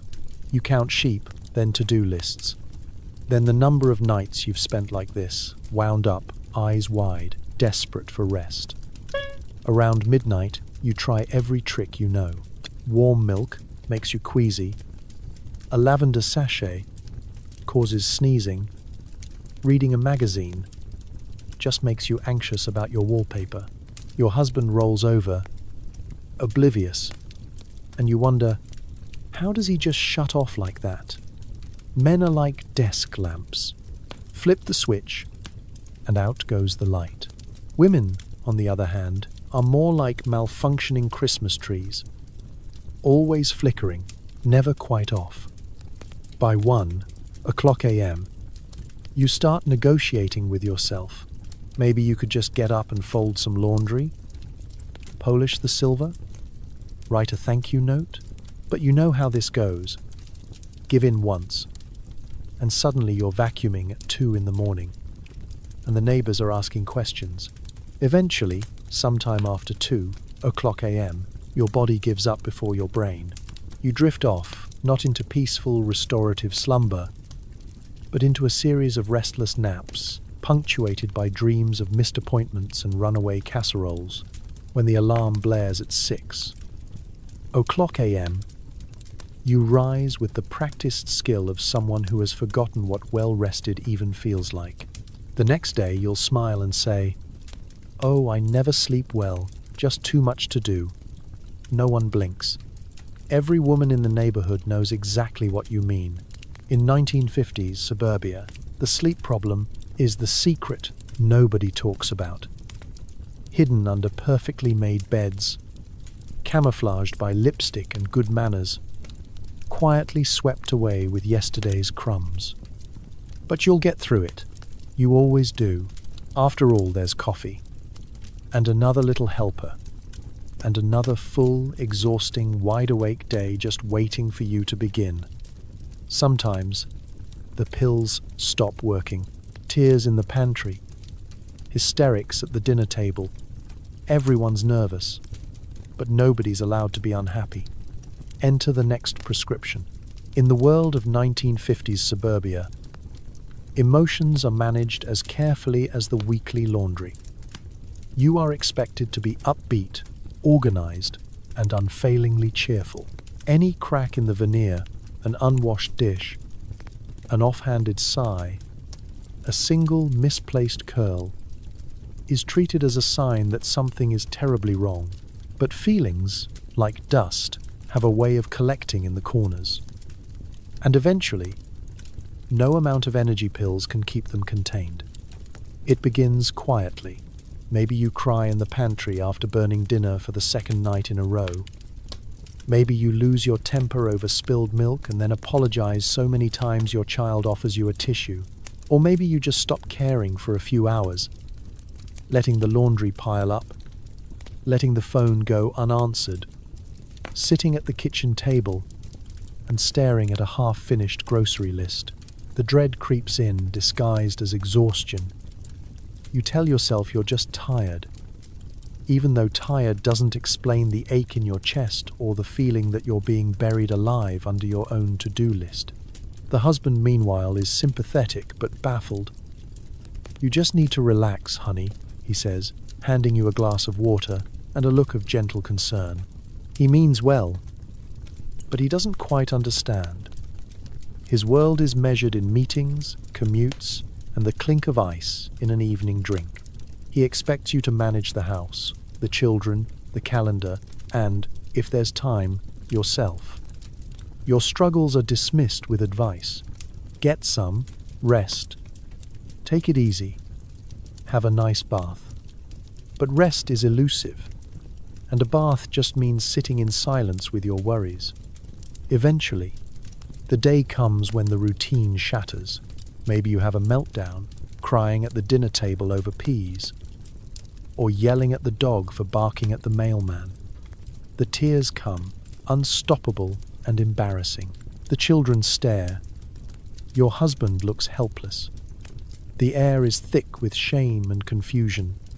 Later, he will say, "You're just having a spell." The neighbors will whisper about nerves. The doctor will nod knowingly, scribble another prescription, and send you home with something new, something to take the edge off, to calm your nerves, to smooth out the rough spots. Now you have a second bottle. This one for the evenings, a tranquilizer to replace the morning pep pill when your mind refuses to quiet. You feel numb instead of anxious, slow instead of speedy. The house is clean, but your thoughts move like molasses. You wonder which version of yourself your husband prefers, the whirlwind of productivity or the gentle ghost gliding through the evening. Nobody talks about unhappiness. You're expected to be grateful, to count your blessings, to remember how lucky you are. Nervousness is acceptable, but sadness is forbidden. The breakdown is swept under the rug, camouflaged by routine, explained away with new pills, and whispered advice from well-meaning friends. And yet, in the privacy of your own thoughts, you know you're not alone. Every woman in your circle has had her moment. The pantry tears, the silent car rides, the long afternoons when nothing seems to fit. You dry your eyes, pick yourself up, and get back to work. Tomorrow is another day, another set of expectations, another round of smiles. Because in the 1950s, the only acceptable breakdown is the kind that can be medicated, scheduled, and quickly swept away. Never spoken of, but always understood. Every magazine cover promises happiness and a spotless house. No mention of the amphetamine-fueled panic attack you had over the carpet pattern. You stand in the checkout aisle, boxed in by rows of glossy promises. On every cover, a smiling woman holds a cake, a vacuum, or a baby, sometimes all three, as if multitasking was invented for her alone. Her hair is flawless, her lipstick unblemished, and her dress looks as fresh at 6 p.m. as it did at 6 a.m. You glance at your own reflection in the freezer case. One sock missing, hair flattening by the hour, and a faint, desperate shine in your eyes, courtesy of this morning's pep. The magazines beckon with easy answers. 10 ways to please your husband.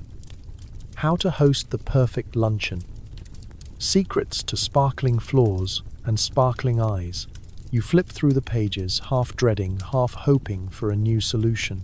The tips sound simple. Try a new casserole, polish your silver, set the table with color-coordinated napkins, and, if all else fails, just smile. There's no section on existential dread, marital ennui, or the existential crisis of picking the right drapes. Inside each article, the women are relentlessly cheerful, their homes suspiciously tidy, their children quietly drawing at the table, and their husbands beaming like they just won the lottery. Not a wrinkle, not a single spot on the window, not a single stray emotion, except joy. If you look closely, though, there's something almost frantic in their smiles. A glint of performance that any real housewife can recognize at 50 paces. It's not just about appearance, it's about narrative.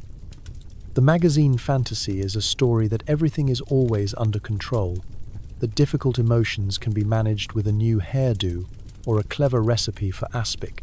The world these women inhabit is pastel and perfect, untouched by chaos, anxiety, or disappointment. If trouble does arise, it's solved in 3 steps or less, with a peppy attitude and maybe a discreet product placement for dish soap. You try, sometimes, to recreate the fantasy. You line up the children for a photo, arrange the living room just so, and bake a pie from scratch. But the kids fidget, the couch sags, and the pie comes out looking like a modernist sculpture. Still, you snap a picture, smiling as wide as the women in the magazine, because someday you'll want to remember that you tried. The camera never captures the panic, the exhaustion, or the frantic energy pulsing beneath the surface. Meanwhile, the real world keeps intruding. The laundry multiplies, the groceries run low, and the neighbor casually mentions that her new curtains just brighten up the whole house. You smile and nod, secretly wondering if her secret is a better prescription or just a different magazine. The cycle continues. You compare, you compete, you comfort yourself with the idea that maybe next week you'll finally have it all together. Maybe with a new lipstick, or a different casserole, or a pill that promises both energy and serenity. In the end, the only thing more exhausting than keeping up with the real housewives is keeping up with their glossy, smiling counterparts. The magazines never admit it, but every woman on your block is just as frazzled, just as anxious, just as desperate for approval as you are. So you stack the groceries, turn one last page, and put the magazine back on the rack. You step into the parking lot, sunlight glinting off your tired face, and remember, everyone's smiling, for the camera, for the neighbors, for themselves. But the real story is written in the quiet spaces between those glossy pages.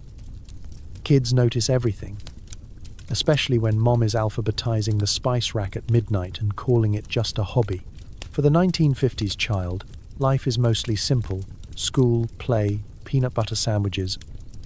But there's always something a little curious about mom's routines. Mornings begin with the rustle of curtains, the clang of pans, and the faint aroma of bacon. Or is that burnt toast again? Through bleary eyes, you watch her in the kitchen, moving with the determined speed of a cartoon tornado. There's breakfast on the table, lunch is packed, and somehow she's already wearing lipstick before you've even found your socks. At first, it just seems like magic. How does she get so much done before the school bus arrives? You catch glimpses. Mom vacuuming the living room while singing along with the radio, dusting the shelves at record pace, and whisking you out the door with a cheerful, "Hurry up, don't dawdle. Your teacher asks what your mother does all day." You pause, trying to condense the blur into a single answer. "She cleans," you say. But that doesn't quite capture the manic ballet you witness every morning. After school, you return home to the sounds of typewriter keys clacking and the television humming. Mom is in the middle of something: a cake, a casserole, or reorganizing the linen closet. Again, sometimes you find her in the backyard, clipping hedges or scrubbing the patio for reasons that seem mysterious and vital. She moves from room to room as if each has its own emergency that only she can solve. You and your siblings invent games around her energy. How many times will Mom say in a minute before you get your snack? Can you sneak a cookie without her noticing? Answer: rarely, unless she's deep into the encyclopedia rearrangement project. At dinner, she's the center of the storm, passing plates, pouring milk, refereeing arguments, and reciting everyone's schedules for the week. Dad just smiles, content with his meatloaf. But you and your siblings exchange glances, wondering if other moms are this energetic. The real magic comes after dark. Bedtime arrives, but the house doesn't slow down. You hear drawers opening, the faint buzz of the vacuum, and the unmistakable sound of the spice jars being tapped into alphabetical order. One night, you sneak out for a glass of water and find Mom reorganizing the refrigerator by color. She gives you a sleepy smile, tucks you back in, and whispers, "Just couldn't rest with the pickles next to the jam." You accept this explanation with the certainty only a child possesses. As you drift off, you dream of a world where moms lounge in hammocks and eat ice cream for breakfast. Maybe, you think, your mom will slow down tomorrow. But in the morning, there she is, refreshed, bustling, full of ideas and chores, and just one more thing. The cycle repeats, and you marvel at her ability to keep the whole house spinning. Years later, you'll look back and realize mom's energy wasn't just natural talent or a side effect of too much coffee. You'll remember the little bottles in the medicine cabinet, the winks and whispered jokes about mother's little helper, and you'll understand what was really fueling the midnight cleaning frenzies. But as a child in the 1950s, all you know is that your mother is a marvel, a force of nature with an endless to-do list, a bottomless well of energy, and a talent for turning everyday life into a whirlwind of order and routine. And, somehow, she always made sure you found your socks. Your neighbor's roses are redder. Her pie is higher. Her smile is possibly manic. The only way to keep up is to double your dosage and hope for the best. It's a bright Saturday morning, and you're sipping your coffee at the kitchen window, surveying the front yard. Across the street, Mrs. Jones is already outside, trimming her rose bushes with the focus of a neurosurgeon and the speed of a caffeinated squirrel. Her lawn is a green carpet, her driveway spotless. Her car gleams like it's auditioning for a magazine cover. You glance at your own garden and sigh. A dandelion waves at you, daring you to do something about it. The suburban arms race is in full swing, and the competition isn't just about roses or lawns. It's pies, window displays, bake sale ribbons, and who can host the most elaborate Tupperware party without losing her mind. Mrs. Jones seems to win at everything. Her pies are always tall and golden, the crust fluted to architectural precision. Her curtains match her couch, which matches her wallpaper, which matches the color of her front door. An achievement that's either genius or a symptom of undiagnosed mania. Of course, nobody admits this is a contest. You exchange cheerful waves, swap recipes at the mailbox, and comment politely on each other's hairdos. But beneath the surface, it's a relentless, unspoken rivalry. If Mrs. Jones paints her shutters, you find yourself browsing color swatches before breakfast. If she throws a garden party, you start mentally calculating how many sandwiches and deviled eggs it would take to outdo her. Staying in the race requires stamina, organization, and, if you're honest, a little chemical support. The pet pills are discreetly swapped at the pharmacy and just as discreetly discussed at the salon. Everyone's on something, though nobody says it out loud. Mrs. Jones claims she's just a morning person, but you know that look, the wide, glassy smile of a woman who can alphabetize her pantry, weed her flower beds, and bake a lemon meringue pie all before noon. Keeping up means never letting your guard down. Every morning brings a new challenge, a fresh patch of weeds, a PTA meeting, a bake sale, a book club, a mysterious new plant in Mrs. Jones's flower bed that appears to be flourishing just to spite you. Your heart races as you load another wash, plan another dinner, trim the hedges for the third time this week, and wonder if Mrs. Jones is watching from behind her immaculate lace curtains. She always is. The pressure is omnipresent, but nobody ever cracks. If you complain, you're accused of sour grapes. If you slip, someone's bound to notice. Appearances are everything. You plaster on a smile, put on your best dress, and wave from the driveway as if the whole neighborhood is a stage. The performance is exhausting, but quitting isn't an option. You convince yourself that with a little more energy, a little more help from the bottle in your medicine cabinet, you'll finally come out ahead. Deep down, you suspect Mrs. Jones feels the same. Maybe her Saturday energy is just as borrowed, her smiles just as forced, her pies the product of insomnia and ambition. But in suburbia, no one talks about the strain, the exhaustion, the little pills everyone swears they don't take. So the arms race continues. The roses get redder, the pies get higher, and everyone's smiles get just a touch wider. And as you trim the last dandelion and wave across the lawn, you know the truth. In the great suburban contest, the only way to keep up with the Joneses is to do it at hyperspeed, one day, one task, one little helper at a time. Behind every closed door is a woman who wonders if she's the only one melting down in full makeup. Spoiler, she's not. For all the bright smiles and brisk waves across driveways, there's a quiet truth humming through every pastel-colored block. Underneath the polish, the carefully pressed dresses, and the perfectly pruned petunias is a secret most housewives keep locked up tighter than the good silver. Sometimes it all feels like too much. Everyone is pretending, but no one's sure how well.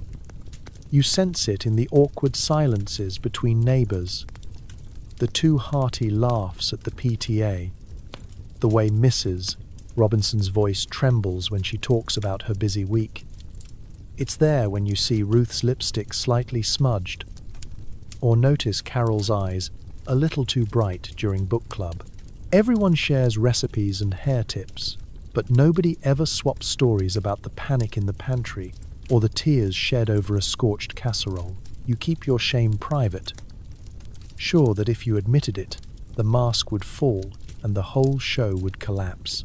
Yet, beneath the surface, there's a silent bond, a sisterhood woven from exhaustion, nerves, and mutual, unspoken relief. In the checkout line at the pharmacy, you catch another woman's eye, and, for a split second, you both know. You both recognize the look. The weary gratitude for mother's little helper. The quiet calculation of how long the latest prescription will last. The secret hope that the next refill brings something stronger, or, at least, something kinder. No one talks about the little bottles in the medicine cabinet, but everyone has them, hidden behind cold cream and cough syrup, discreet as a rumor but twice as reliable. Just for nerves, you say if anyone asks. The truth is, it's for the nights when you can't sleep, for the mornings when the weight of perfection feels like a brick in your apron pocket. You pray the children don't notice and the neighbors don't gossip, but deep down, you suspect you're not nearly as good at hiding as you hope. Every so often, the facade cracks. There's a faint whimper at the sound of a breaking plate, a muffled sob in the bathroom while the roast burns, or an outburst at the dinner table that leaves everyone staring at their peas. Afterward, you collect yourself, fix your hair, and hope the blush covers your red eyes. You're not supposed to have bad days, not when you have so much to be grateful for, not when every magazine tells you happiness is a casserole away. So you keep your secrets, polish your surfaces, and pretend along with everyone else. But the beauty of this silent sisterhood is that, despite all the hiding, you're never truly alone. One day, you find an anonymous note of encouragement tucked in your mailbox. Just a scribbled, "Hang in there," with no signature. Someone brings you cookies just because. At the next PTA meeting, Ruth quietly slips you a recipe card and a knowing wink. No one says the word struggle, but it hangs in the air, softer than a sigh, strong as coffee. So the next time you find yourself crying in the pantry, shoes still on and pearls slightly askew, remember, you are part of a club much larger than you think. The shame may be secret, but the sisterhood is real, an invisible network of women who see you, know you, and quietly root for you, one perfectly imperfect day at a time. In 1950s suburbia, you survive not just with pills or casseroles, but with the quiet comfort of knowing that, somewhere nearby, Another woman is holding it together right alongside you. Eventually, the amphetamines run out, or you do. Enter the next wave of chemical solutions. Tranquilizers, the sleepy little cousin of speed. The day always starts the same, with a spark of energy, a whirl of chores, a flurry of perfectly organized chaos. But somewhere around the third week, or the third prescription, the edges begin to blur. The little white pep pills don't pack the punch they used to. Your hands tremble more, your heart thumps louder, and your nerves, once taut as piano wire, start to fray. You begin to feel the crash.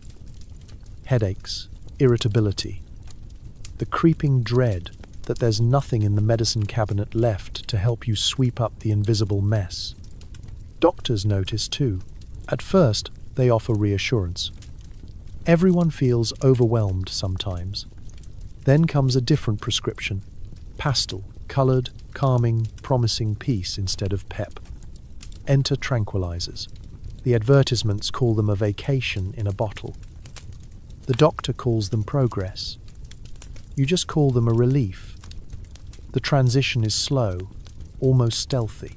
At first, you only take a pill at night to help you relax.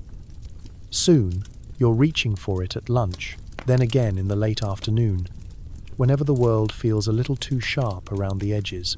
The tranquilizers don't deliver the same rush. But that's the point. No more jittery afternoons spent cleaning grout with a toothbrush or alphabetizing canned goods at 3 a.m. Now, you drift. The panic softens. The background hum of anxiety fades into something like static. You notice the change in yourself. You move slower. You care a little less about matching the napkins or having the shiniest silverware. The dog can bark all afternoon and you barely flinch. You sit longer at the kitchen table, stirring your coffee, watching the steam rise in lazy swirls. Your husband notices too. You seem calmer, he says, as if he's talking about the weather. You nod, smile, and hide the fact that sometimes you feel too calm, like you're wading through a dream you can't quite wake up from. The neighborhood adjusts along with you. The Joneses' roses are still redder, but now you don't mind so much. Book club discussions drift from recipes and curtain patterns to gentle jokes about mother's little helper and nighttime vitamins. Nobody mentions the word dependency. Why would they? Tranquilizers are modern, scientific, approved by doctors and neighbors alike.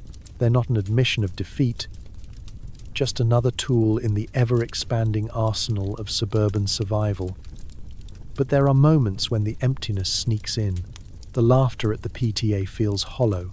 The magazine covers a little more absurd. You think of the days you powered through with a smile and a pill. The restless energy that let you conquer every casserole and dust bunny in sight. Now, everything is softer, quieter, more manageable, and somehow less real. Still, you keep going. You take the pills, you host the bake sales, you smile through the fatigue. If speed was about doing everything, tranquilizers are about making sure you don't care too much when it all falls apart. It's a trade-off, and one that nearly every housewife in the neighborhood makes sooner or later. In the end, the race for perfection gives way to the slow march of acceptance. The tranquilizers promise sleep, peace, a respite from the endless shoulds. You never quite quit the game, but you play it slower, softer, and with just a bit more forgiveness. And maybe, just maybe, that's what it takes to finally rest. Decades later, the pastel haze of the 1950s looks less like a golden age and more like a cautionary tale about pressure, perfection, and a pharmaceutical solution to problems no one could say out loud. At the time, everything seemed so promising. The new suburbs stretched across the country like fresh notebook paper, orderly, bright, untouched by the messiness of the city. Modern appliances filled every kitchen, chrome and formica, promising to free women from drudgery. There were television jingles about the good life, and magazines full of smiling families and cakes that never collapsed. To look at the photos, you'd think everyone was living the dream, but behind every smiling portrait was a story you didn't see in the magazines. The exhaustion, the whispered anxiety, the restless energy that hummed beneath every perfect home. There was always another room to clean, another child to wrangle, another roast to keep from burning. Every detail mattered, and every day brought a new opportunity to fall short. When the pressure became too much, there was always a pill to help, a little boost in the morning, a calming dose at night, and a prescription for every problem in between. Women traded stories at the pharmacy and secrets in the checkout line. Some wore their nervous energy like a badge of honor. Others hid their struggles behind perfect lipstick and forced laughter. No one talked about the cost. Not just the price of another bottle, but the toll it took to keep up the act. The endless juggling, the insomnia, the sudden crashes, the quiet shame that came with every stumble, and the silent hope that maybe, with the right combination of pills and willpower, everything would finally get easier. Looking back now, the cracks are easier to see. The relentless pursuit of the perfect home, the perfect marriage, the perfect family, fueled by science, advertising, and the urgent need to keep up, was never sustainable. The pills that promised boundless energy delivered insomnia and anxiety. The tranquilizers that promised peace brought their own dull ache of apathy and detachment. The cost was always there, just hidden beneath the surface. Yet, for all its absurdities and excesses, there's something remarkable in how these women coped. They found camaraderie in whispered confessions and covert glances at the pharmacy counter. They managed to build communities, raise children, bake the pies, host the parties, and put on a show of relentless optimism. Beneath the starched aprons and stiff smiles, they supported each other, not always openly, but in 100 small acts of kindness, in the quiet comfort of knowing you weren't alone. Time has softened the sharpest edges of that era. The houses have aged, the lawns are a little patchier, and the old magazines sit faded in thrift shops. But the lessons remain. Perfection is a moving target, and sometimes the cost is far higher than it seems. The suburban dream was sold as a promise of happiness, but real happiness, messy, unpredictable, unfinished, rarely fits in a Tupperware container. Looking back, the women of the 1950s did what they had to do. They made do, made it work, and made history, one day and one pill at a time. Maybe, in the end, the hidden cost of perfection wasn't a secret weakness, but proof of strength, quiet, stubborn, and absolutely real. The salesmen say these new gadgets will save your soul, well, at least your hands. But the housewife's real religion is praying the washing machine doesn't explode mid-spin, and that the vacuum doesn't suck up the dog again. Somehow, with all this technology, your work has doubled and your patience has halved. Step into the 1950s kitchen, where every surface gleams with chrome and every appliance promises more free time. The fridge has a special compartment for Jell-O, the toaster boasts 2 slots, and the blender is powerful enough to pulverize concrete, or at least the world's toughest carrots. The centerpiece, though, is always the washer-dryer, a hulking beast of metal and hope, humming in the background like a mechanical hymn. Every homemaker is promised a modern miracle. Ads in magazines claim that new dishwashers and automatic washing machines will set you free. The salesman who delivered your washing machine swore that with just one button, all your laundry woes would disappear. What he didn't mention was the hidden cost, literal and metaphorical. The payments are as endless as the laundry pile, and now you spend entire afternoons deciphering instruction manuals written in what appears to be Esperanto. You don your best housecoat and approach the altar of laundry. The washing machine is already grumbling, shaking the entire house on spin cycle and threatening to break free of its earthly restraints. You sort the laundry with the solemnity of a priest, separating whites, colors, and mystery stains. You pour in soap, muttering a silent prayer that the suds won't overflow and chase the dog through the living room again. The spin cycle begins, and you brace yourself. If the machine shimmies across the linoleum, you simply wedge a folded towel beneath it, one of the many modern rituals that weren't covered in Good Housekeeping. Meanwhile, the new vacuum promises effortless cleaning, but weighs as much as a small refrigerator and has a hose with a mind of its own.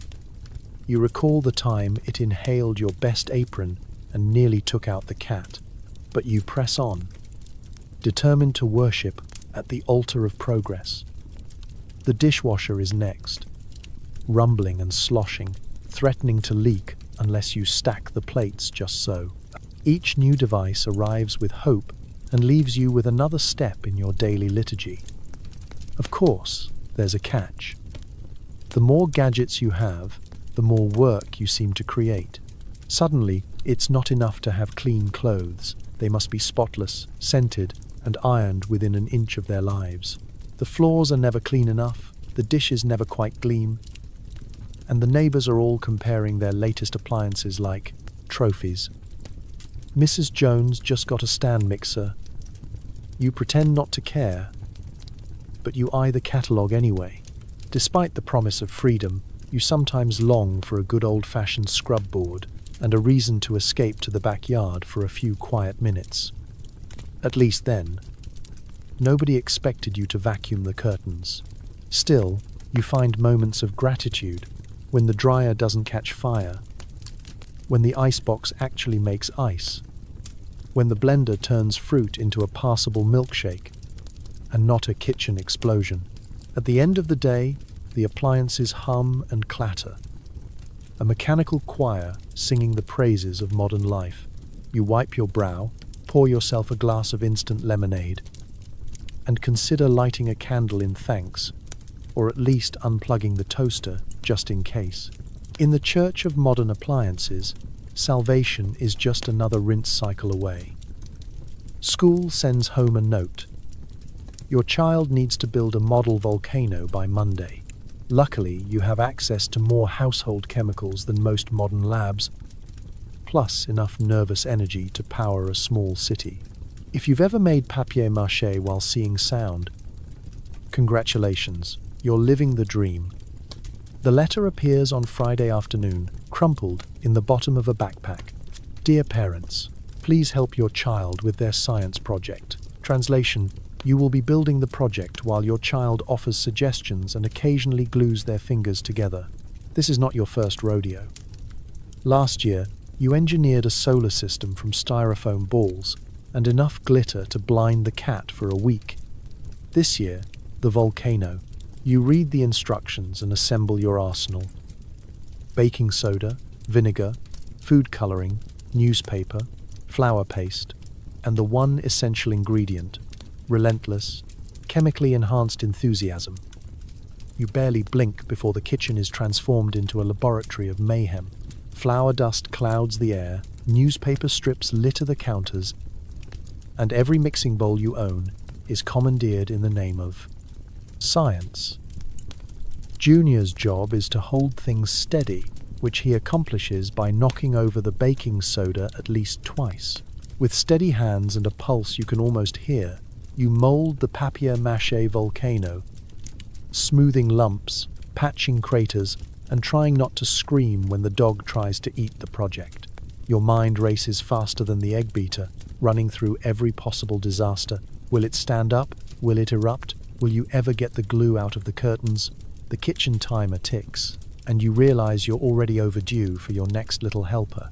One pill later, and you're running on pure 1950s housewife fuel, ready to take this volcano to the next level.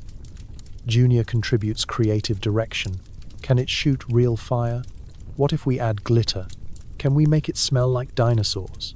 You do your best, promising nothing but a memorable eruption. The evening blurs into a whirlwind of construction and chaos. By midnight, the volcano is a masterpiece. painted brown with ominous red streaks and a hidden chamber for the grand finale. You tidy the kitchen at superhuman speed, only occasionally wondering if anyone else's volcano has architectural blueprints and a backup eruption system. The real show is on Monday morning, when you transport the delicate creation to school. Junior clutches it in the back seat, humming with anticipation. In the gymnasium, you size up the competition. There are the usual contenders: Susie's baking soda geyser, Bobby's working windmill, powered by Dad's electric drill, and one unsettlingly professional solar system that suspiciously resembles something from the planetarium gift shop. The tension is palpable. When it's Junior's turn, the gym goes quiet. You set the volcano on the table, pour in the vinegar, and voila, a glorious, foaming eruption, tinged with just enough food coloring to stun a small mammal. The other parents clap. The teacher beams, and you silently thank science, amphetamines, and your own overdeveloped sense of parental duty. Afterward, you pack up the remains, proud and just a little exhausted. The science project is done, the glue is still drying in the dog's fur, and you've survived another suburban trial by fire, or at least by vinegar and baking soda. Back home, you pop another little helper and prepare to face the next project. Possibly a solar-powered rocket, definitely a bake sale, and always a clean kitchen. In the 1950s, a housewife's real advantage is never just elbow grease. It's that special blend of chemical pep and never-ending love. The phone is ringing. Again, it's your neighbor, or your mother, or possibly a telemarketer selling more vitamins. Social connection is essential, but it's also another marathon for your already caffeinated brain. Multitasking? You invented it. You're on the phone, basting a chicken, and organizing next week's charity raffle, all before the second pill kicks in. The party line, a relic of suburban communication, means you're never alone, even when you want to be. Pick up the receiver, and you might hear Mrs. Henderson updating her sister on her corns, or Ruth reciting the entire list of items she's misplaced since breakfast. Privacy is a concept reserved for the next century. You learn to whisper, to eavesdrop, to distinguish the click of a curious neighbor from the gentle static of honest connection. Phones in the 1950s aren't just for emergencies. They're the lifeline of social order. The kitchen phone, its coiled cord stretching into every corner, is your headquarters for friendship, crisis management, and suburban reconnaissance. The ringing is constant. It's Janet wanting your potato salad recipe. It's Carol recruiting you for the school play committee. Sometimes it's your own mother, launching into a monologue about canning tomatoes, her voice growing faint only when she's sure you're distracted enough to agree to visit next month. But phone calls aren't just for chatter. They're also the hotline for news and neighborhood intelligence. Did you hear about Mrs. Johnson's new curtains? Is Ruth's son really flunking math? I too. Has anyone seen the milkman since Tuesday? The updates fly faster than a Tupperware lid at a party. You keep one ear on the phone and one on the back door, just in case the conversation shifts to you. Meanwhile, your hands are never idle. You're folding laundry, flipping pork chops, writing reminders on the back of old envelopes. You cradle the phone with your shoulder while separating the kids' arguments with hand signals and telepathic threats. It's a ballet of busy work, all performed with the nervous grace of a woman running on housewife rocket fuel. Every call requires attention, judgment, and the delicate skill of extricating yourself before Ruth starts describing her foot ointment in detail. And then there's the gossip, an essential nutrient of suburban life. Everyone pretends not to participate, but everyone is in the game. The party line is a river of rumors, always flowing, sometimes flooding. You listen, contribute, and occasionally wince at the latest scandal. No, Carol's new poodle is not actually a rescue. Yes, Janet did faint at the last bake sale, but only after she found out she'd sold store-bought cookies by mistake. The phone itself becomes a prop in your daily drama. You twirl the cord, rehearse pleasantries, and master the art of the polite sign-off. "Oh, I really should get back to the oven," is a universal code for "I can't listen to another minute about Ruth's bunions." But sometimes, in the quiet after the click, you admit you're grateful for the noise. The phone line is a thread connecting you to everyone else. The proof that, even when you're frantic, you're not alone. Eventually, the ringing subsides, and you hang up, brain buzzing and chicken only slightly overcooked. There's a comfort in the chaos, a rhythm to the interruptions. The party line may never rest, but in a world of lists, casseroles, and constant commotion, at least you know someone is always there, waiting, listening, and ready to pick up on the first ring. Nobody tells you that looking perfect at all times is its own Olympic event.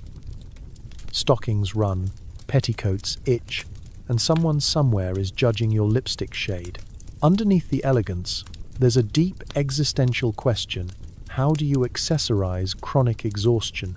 Step into the 1950s closet, a pastel battleground lined with crinolines, pressed dresses, and more pairs of sensible pumps than any one person could ever wear out. The law of the land is effortless chic. Never mind that it takes an army's worth of effort and enough bobby pins to reconstruct the Brooklyn Bridge. You start each morning with an outfit plan that reads like a military campaign. Iron the dress, coordinate the shoes, select the perfect strand of pearls, and hope your girdle doesn't stage a mutiny by noon. Fashion, in theory, is about expressing yourself. In 1950s suburbia, it's about expressing that you are not, in fact, coming apart at the seams. Your outfit is armor. Hair sprayed into immobility. Lipstick in a shade that signals both approachability and quiet dominance. Gloves for every outing, and a hat if you want to win extra points from the neighbor who owns binoculars. The only thing more dangerous than a wrinkled skirt is a wrinkled reputation. Plaid is everywhere. On skirts, curtains, aprons, even tablecloths. The right plaid signals you know what's fashionable. The wrong one? Well, that's the kind of scandal that makes the rounds on the party line. Prints clash, but you wear them anyway, distracted by the pressing need to get out the door before the kids decide to redecorate your outfit with grape jelly. Petticoats swish and scratch, a constant reminder that elegance is often indistinguishable from mild discomfort. Then there are the shoes, sensible but stylish, at least in theory. By dinner time, your feet ache in ways that no Tupperware party can cure. Pumps for shopping, loafers for cleaning, heels for PTA, each pair carefully selected to send the right message, though the only person truly impressed is the dog, who now has 3 new chew toys. And let's not even start on the stockings. They snag on the kitchen chair, run at the worst possible moment, and are always in short supply. Hair is another daily production. Set in rollers overnight, sprayed and pinned until it forms a helmet strong enough to withstand a light breeze, or an unexpected visit from the mother-in-law. Hats perch precariously, threatening to fly off at the first sign of emotion. And through it all, you smile, nod, and pretend that everything is as easy as the women in the magazines make it seem. Underneath the layers of fabric, of powder, of effort, there's a longing for comfort, for a day when fashion means pajamas and slippers. You daydream about elastic waistbands, bare feet, and hair that moves. But for now, you press on. The costume must be perfect. The illusion must be maintained. The world must believe that you have it all together, right down to the matching clutch purse. As you peel off the plaid and pearls at the end of another marathon day, you marvel at your own endurance. You made it through, even if your stockings didn't. In the world of 1950s fashion, survival is an art form, and every housewife is a master, even if nobody ever sees the mismatched socks hidden under her slippers. Every magazine recommends a trim figure, but there's a twist. Your exercise routine is less about jumping jacks and more about shaking with nervous energy while rearranging the linen closet for the 6th time. Between amphetamines, low-calorie dinners, and the fear of swimsuit season, the only real workout is trying to keep up with your own heartbeat. Health in the 1950s is all about appearance, not wellness. The magazines are full of pastel-clad women stretching in immaculate living rooms, smiling as they trim their tummies in 5 minutes a day. You flip through pages of absurd devices, vibrating belts, spring-loaded thigh machines, and something called a reducing roller, which looks suspiciously like a torture device for bread dough. Every month, a new article promises a secret shortcut to a swimsuit-ready body. Eat more grapefruit, swear off potatoes, sit-ups before sunrise. The advice shifts, but the message is clear. Thin is in, and sweat is optional. You try your best. You roll out the exercise mat, a cheerful patch of rubber that smells faintly of desperation, and attempt a set of calisthenics. The radio offers encouragement, but mostly you end up sprawled on the floor, counting ceiling tiles and plotting your next snack: celery, if you're being good, a fig Newton if you're cheating. After 10 minutes of stretches, you decide you've earned a rest, and maybe another cup of Sanka. But who really needs a gym when you have a house to run? Each day is an accidental workout. Hauling laundry baskets, scrubbing floors, carrying groceries, and running after children who move with the speed and cunning of small raccoons. You climb the stairs so many times that your calves should be carved from marble. You iron for hours, mop for miles, and rearrange furniture with the manic energy of a person who just realized her neighbor's living room looks better on a Wednesday afternoon. Of course, no health kick is complete without calorie counting. You keep a little notebook in your apron pocket, jotting down every bite and sip, as if writing it down will magically make it disappear. Salad for lunch, half a grapefruit for a snack, air pie for dessert. At dinner, you serve your husband heaping portions and then nibble at a single forkful, pretending you're just not that hungry. All the while, your stomach rumbles loud enough to startle the cat. When hunger threatens your resolve, chemistry comes to the rescue. Those handy little pills from Dr. Lawson curb your appetite and send you zipping through chores with the energy of a caffeinated gazelle. Who needs food when you have synthetic willpower? You lose a pound here and there, gain a compliment at bridge club, and quietly curse the swimsuit hidden in the back of your closet. There's always a new fad, a new promise, a new product. Wheat germ, carrot juice, super vitamin tablets the size of marbles, each one more optimistic than the last. You buy the magazines, clip the coupons, and pretend that health is just another thing you can purchase at the pharmacy. But deep down, you know the truth. Nobody is really exercising, nobody is really satisfied, and everybody is just trying to keep up. At the end of the day, you collapse into bed, heart still racing, mind still counting calories, and hope that tomorrow you'll wake up a little slimmer, a little stronger, or at least a little more forgiving. In the 1950s, the real health kick isn't about fitness. It's about endurance, denial, and the relentless, caffeinated, amphetamine-fueled pursuit of an impossible ideal.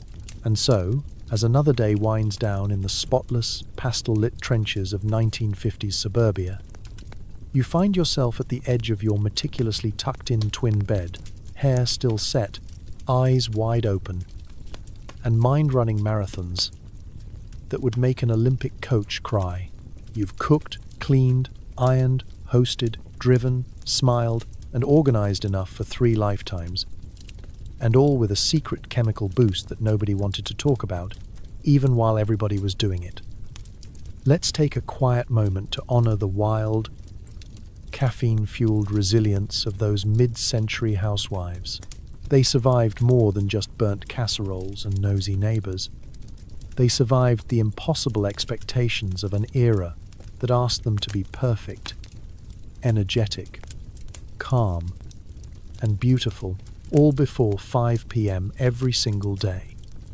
They held families, neighborhoods, and PTA meetings together with sheer willpower, a touch of grace, and yes, the occasional pharmaceutical miracle.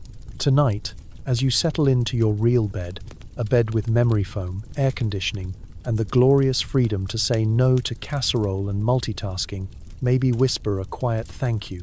Thank you to the women who endured a decade when perfection was mandatory.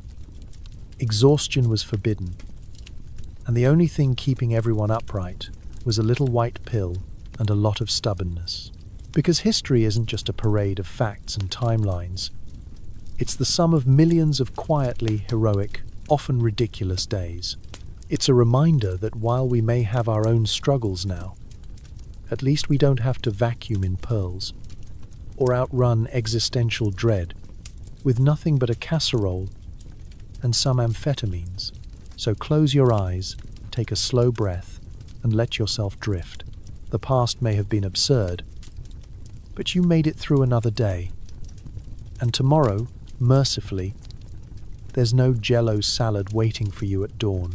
Sleep well, and remember, surviving history is never pretty, but it's always a little bit hilarious. Good night.